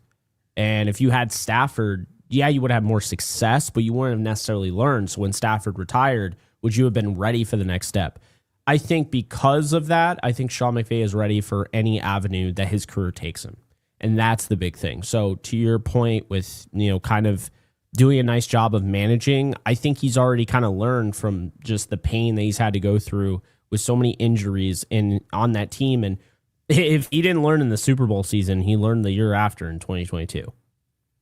Yeah. It's just part of what makes him such a tremendous coach. Isn't just about game planning or building the team. It's all of these facets that he's built up in his game over time, which is why he's good as he is and why he has you guys playing as well as he does every year. And you're not going anywhere anytime soon, whether Stafford's there for 3 more years or whether he retires into this offseason. It's going to remain a very dangerous, very well-run team. And that sucks, because it's much nicer when we get the Cardinal-like organizations that just can't get right. And, every decision after the next, you're like, ooh, hold your nose to that one. Goodness. Well, goodness, man, it's tough. And you talk about a team that, I hope they go with Mendoza. Please continue to do more stupid stuff, Arizona. Please package multiple picks and go get Mendoza. Please end up just being the bottom rung of this division for the next 10 years to come. That's great idea on your part there. which I think Mike's going to get caught up in it. I think the fans will get caught up in the quarterback thing there without looking at the rest of their team and what needs to be done there. And it's like, they're talking themselves now into Michael Wilson. It's like, I love Michael Wilson, but yeah, I haven't done the research, to be fair, but none of these quarterbacks stand out to me. Like when you're watching Joe Burrow throw 60+ touchdowns with LSU, and you knew he had like NFL talent all over the place, it's still like the ball placement, the accuracy, the timing, the consistency, but also this dude never got too high or too low. You know, he was always even keel, and he stepped up in the big moments, and you just could tell Joe Burrow was different, right? He was worth the number 1 overall pick. You're watching Jameis Winston at FSU. He had some issues, but like, I don't think people realize, like, Jameis Winston, Marcus Mariota, they didn't end up being like superstars or anything. Those prospects that themselves are better than anybody in this draft. Like, and I think that's kind of the thing, is over the course of time, those guys get buried. I think we need to do a better job of realizing what they were when they came out. Jameis Winston, FSU were a freight train. You know, he and Kelvin Benjamin were a great duo. You know, I always thought Jared Goff was overrated, but Jared Goff was a very good prospect as well. I thought Carson Wentz was like having Cam Newton and Kurt Warner in one. That was my biggest thing. You know, but like Fernando, you know, Mendoza, he seems like a cool dude, like you want to root for, and like congrats, like, you know, winning the, you know, out of Indiana, and you can tell they're building something there at Indiana. But it also just feels like he's going to go number 1 overall because it's a quarterback. And Joe Burrow went number 1 overall because he was Joe Burrow, right? Like, I don't, there are certain years where you feel like a quarterback goes number 1 overall because he's a quarterback. I hate to say this because I love Cam Ward. Cam Ward went number 1 overall because he was a quarterback, and the team that needed a quarterback was picking number 1 overall. This year, it's going to be fascinating, but I think we all know if the Titans get it, they're going to trade it, because I think Cam Ward is far and away better than any quarterback in this draft. Agreed. Yeah, no, I see it the same way. And they're sitting in a good position with that because they got a couple teams with 2 first-round picks, not you guys, but a couple other teams out there. I think Browns and Jaguars wouldn't, but Browns would definitely be a team that maybe is the team that tries to make that jump. I know, man. Imagine? I know. Could you imagine? You have to you get 2 first-rounders in a draft where you're probably sitting there like, I don't really want to pick. And then people are like, oh, I do. I'll give you 2. And you're like, okay. I guess I'll be patient for a year. Good. You got to be that team that takes advantage. You took advantage of the Falcons last year. You got to be that team ready to pounce on these teams when they're going to do something stupid. I mean, butt ugly stupid. Titans got 108 cap space next year. If they go, if Browns give you 2 first-round picks to move up, and one of their first-round picks is going to be, then you're only going back to 6 or something, wherever the Browns are picking 5. You do it all day long, and you thank your lucky stars that you got to be in that position to do it. It almost always works out for that team that moves back like that, and that'd be just the rocket fuel the Titans would need, along with that cap space you talked about, to be able to take that thing and turn that around, especially in that division. If the Browns did that, by the way, I'm calling up them immediately and saying, hey, what will it take to get Shedeur Sanders? That makes sense. Because I'll get the most out of him. They can't seem to get him out of town fast enough. Yeah, they can't get him out of town fast. I'll get the most out of him. You know, imagine him with McVay. I think he would grow. I think he would actually learn. I understand there's kind of the worry about the media circus in LA, and if Stafford throws an interception, is Deion Sanders going to be hooting and hollering for his son? But just to be fair, all those things that people were concerned about have not come up once. Shedeur hasn't been that. And his dad hasn't been that. It was all overblown, nonsensical bullshit to keep his stock down. Maybe he wasn't a first-round pick for people. He was at least a second-rounder. It's absolutely ridiculous that he fell as far as he did. I'd take him in a heartbeat. Absolutely. Yeah, it seems inevitable that Cleveland's going to move in this offseason one way or another, because it's been a weird, the whole situation's weird there, but again, bad ownership. Team can't get out of its own direction. Another one of those teams that just continues to make the same problems and same mistakes time and time again, and doesn't ever like rectify it or just try to hit the reset button, just constantly trying to re-engineer the chairs on the Titanic. You know, let's move the chairs over to the left side. Let's move over to the right side. Oh yeah, and the negative cap space, because that's also part of that I'm talking about, where it's, well, maybe we'll we got this bad guaranteed contract by Deshaun Watson. I know, let's base the bonus, whatever base out we got this year, and let's make that harder to get out from underneath down the line. Let's continue to do that. That's smart. Let's not move Myles Garrett when we can get maximum assets back in return. If you'd move Myles Garrett, gotten 3 first-round picks back, made the trade last year to get the 2 first-round picks at the top of the draft like they did for this next year as they've set it up, what position would they be in right now? I mean, how beautiful would they be looking? Cap will be looking beautiful, picks for days, but they just can't do it. It's almost like some teams are immune to making the smart decision, Jake. Like they just, it's just like, I can't, can't do it. Some of these are pretty simple, too easy. And they still It's simple, easy. It's like, that's a no duh to me, right? You ain't won shit from a Browns perspective for years. No. You can't get right. Your cap situation's in the toilet. You fully guaranteed a contract to a quarterback who's ass and likes handies. And it's like reset the button, hit the reset button. Just it's okay. It's not the worst thing in the world to just say, hey, you know what? We missed this one. Let's reset this back and let's turn this thing back over and get this right and get a true chance of it. But I bet Cleveland doesn't do it again this offseason. I bet they do some weird for the moment move, for the now moment move. And it's just like, we're going to be sitting there going, same old Browns. That's why we call you the Browns. End of the brown out. Yeah. Oh my God. They're so, yeah. I mean, this kind of coincides with what I was saying to Mike. Like, do you want to be the team that just sees the front door? Or do you want to actually be a team that knocks the front door down? And it's like, I don't understand why you would just continue to peddle the same BS to the same loyal fans that go and fill your stadium when you're the Browns. I mean, you haven't done anything worth hooting and hollering about. I mean, the best quarterback that you've seen was Baker Mayfield, and you cast him out and you made him feel like complete dog shit. So much so, he wanted to quit football. Like, you know what I mean? At some point or another, you have to figure yourself out. And so, yeah, I mean, me personally, if I was running the Browns, I would be trading picks. I'd be building around Shedeur Sanders. That's how I feel.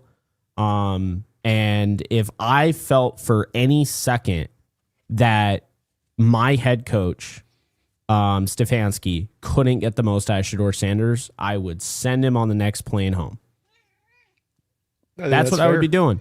I know I have a great defense. I know that Jim Schwartz is one of the best in the league at what he does. I already have that side of the ball locked in. The offense is the biggest issue. That's the biggest issue. So what do? I have some weapons. I have Jerry Jeudy. Isaiah Bond looks pretty good, right? But like running game, I got Quinshon Judkins. The offensive line is terrible, so I invest in the offensive line. I like my tight ends. I mean, you know, I got Harold Fannin Jr. and Njoku I think is a free agent, but you know, so really what is it? It's the quarterback. It's investing in the offensive line to protect the quarterback. If I invest in the offensive line and I actually put time and effort into developing Shedeur Sanders, I mean, I could turn the Browns into a good team. You're muted. I think the cat walked over the mute button. Cat was crying, so I was trying to make sure she didn't overhit you on that. I think you're on the right track with it with the Browns. That's definitely an approach that I would be open to taking and probably would try to take if I was them. Just building it so solidly. I'd like to get out from potentially even, I don't think they're close. And so I think we come back to, I know you just signed the Garrett contract, but you talk about find a way out of that to go get some capital back if you can this year right now. I'd be doing that too in addition to it. I know the defense is fine. That Schwartz still remains there at that point if he stays and you're going to keep Stefanski. I'm open to moving Stefanski too, especially if he can't be sold on Shedeur. You heard the whole thing about the MacGyver connection there. Did you hear about that? I did not. This is crazy. Remember when Deion Sanders dumped on Tim McIver back when Deion was going, this might be too old for you, but Deion Sanders was playing two-way and he's playing both sports at the same time.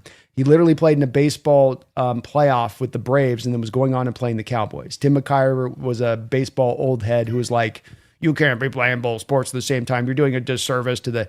Deion took exception to that. They're celebrating the Braves are a postseason win. He takes this ice bath and 4 separate times fills up this bucket with ice water and dumps it on McCarver, who's trying to be a reporter and just do the reporter thing in the deal. Come back around. Stefanski is, if I'm not mistaken, I think he's married to like the daughter of McIver. Are you talking about Tim McCarver? Yeah. The announcer he used to announce like the World Series and stuff. Yeah. Oh my God, dude. Do you see where I'm going with this? Yeah.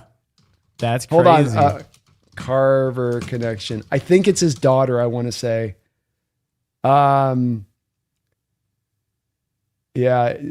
Did fictional family link or something. Yeah, there was something I might be off on this, but there was something I heard with like Tim McCarver and Kevin.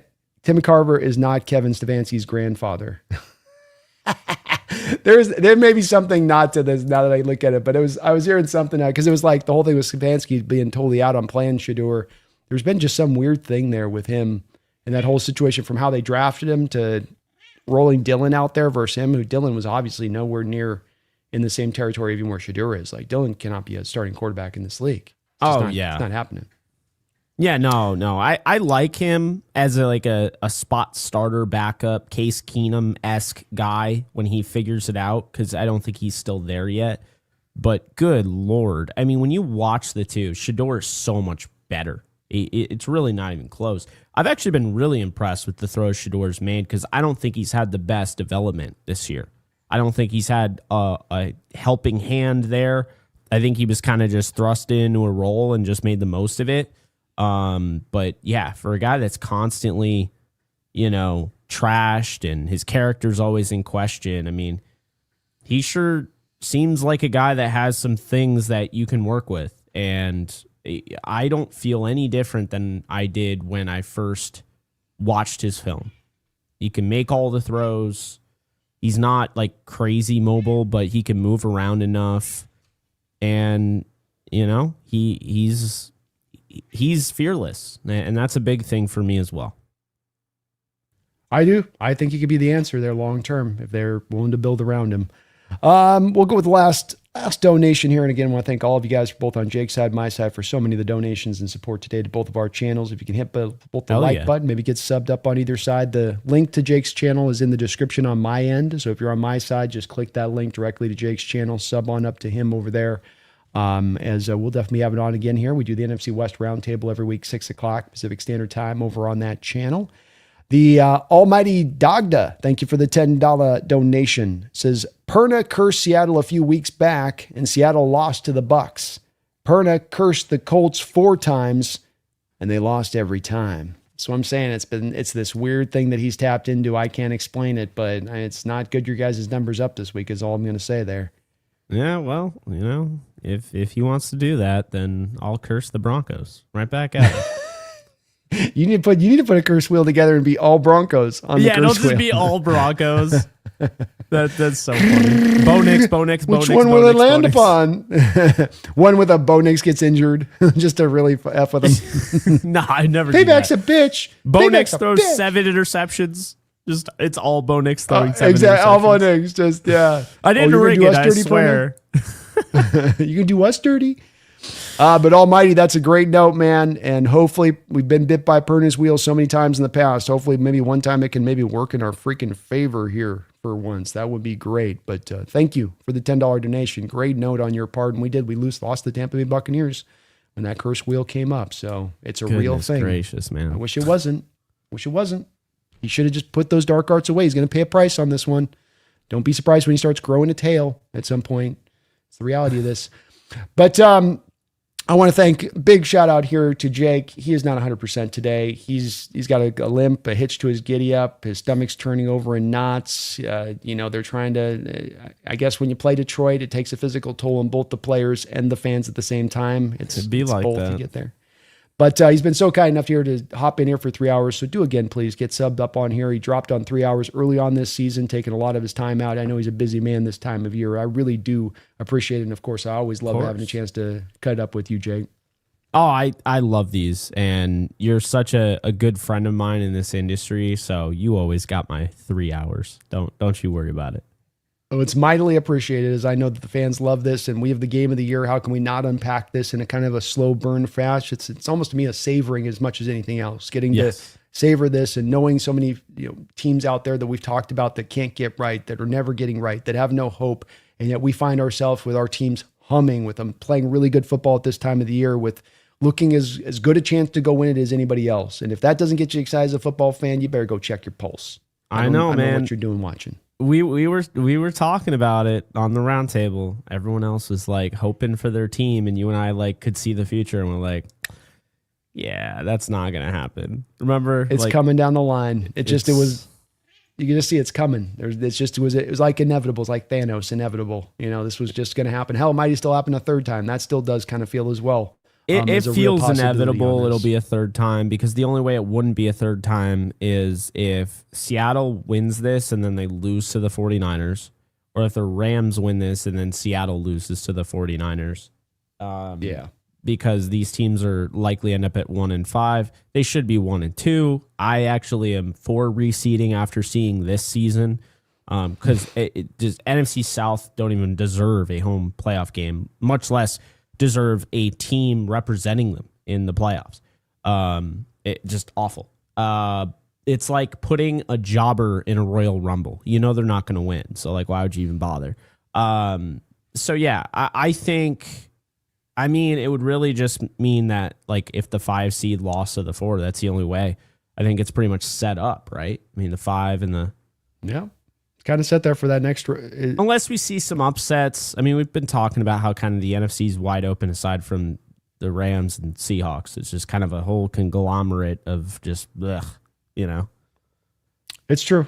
It's true. But we've been able to at least elevate ourselves above that a bit, which has been the really cool part. But I do agree. I think it's probably inevitable we face again, maybe even into the second round of the playoffs. And if that's the case, bring it on. It's been a hell of a season. It'll just be all that much more funner there for a third matchup. But let's see what happens this Thursday night. Let's have a clean game. Let's get out of this healthy, Jake, and let the best man win. Yes, and last but not least, for Rams fans out there, we all know what happened the last time the Rams played Seattle 3 times in a season. There you go. So let's see. It's our turn now. Well, there's a hat beanie bet on the line here. Whoever loses has got to wear the other's beanie on the roundtable show this next Tuesday. So the beanie battle is at stake here this next Thursday night. Just one more extra cherry on top to all the intrigue of this game. All the eyes of the nation upon us, seeing how this thing's going to play out. So have a great game. Let the best man win. But let's maybe also face you again here down the line in the playoffs one more time, Jake. Hell yeah. Thanks for doing this, brother. We appreciate y'all for watching. We will be back on Tuesday with the Roundtable Show. Jake's cooking over there. He'll be rolling, I'm sure, as well through the rest of this week. Continue to get better over there, my man. Thank you again for doing this. We will be back here in about 15 minutes as I got another show lined up here. But until that time, please don't you ever forget, go Hawks.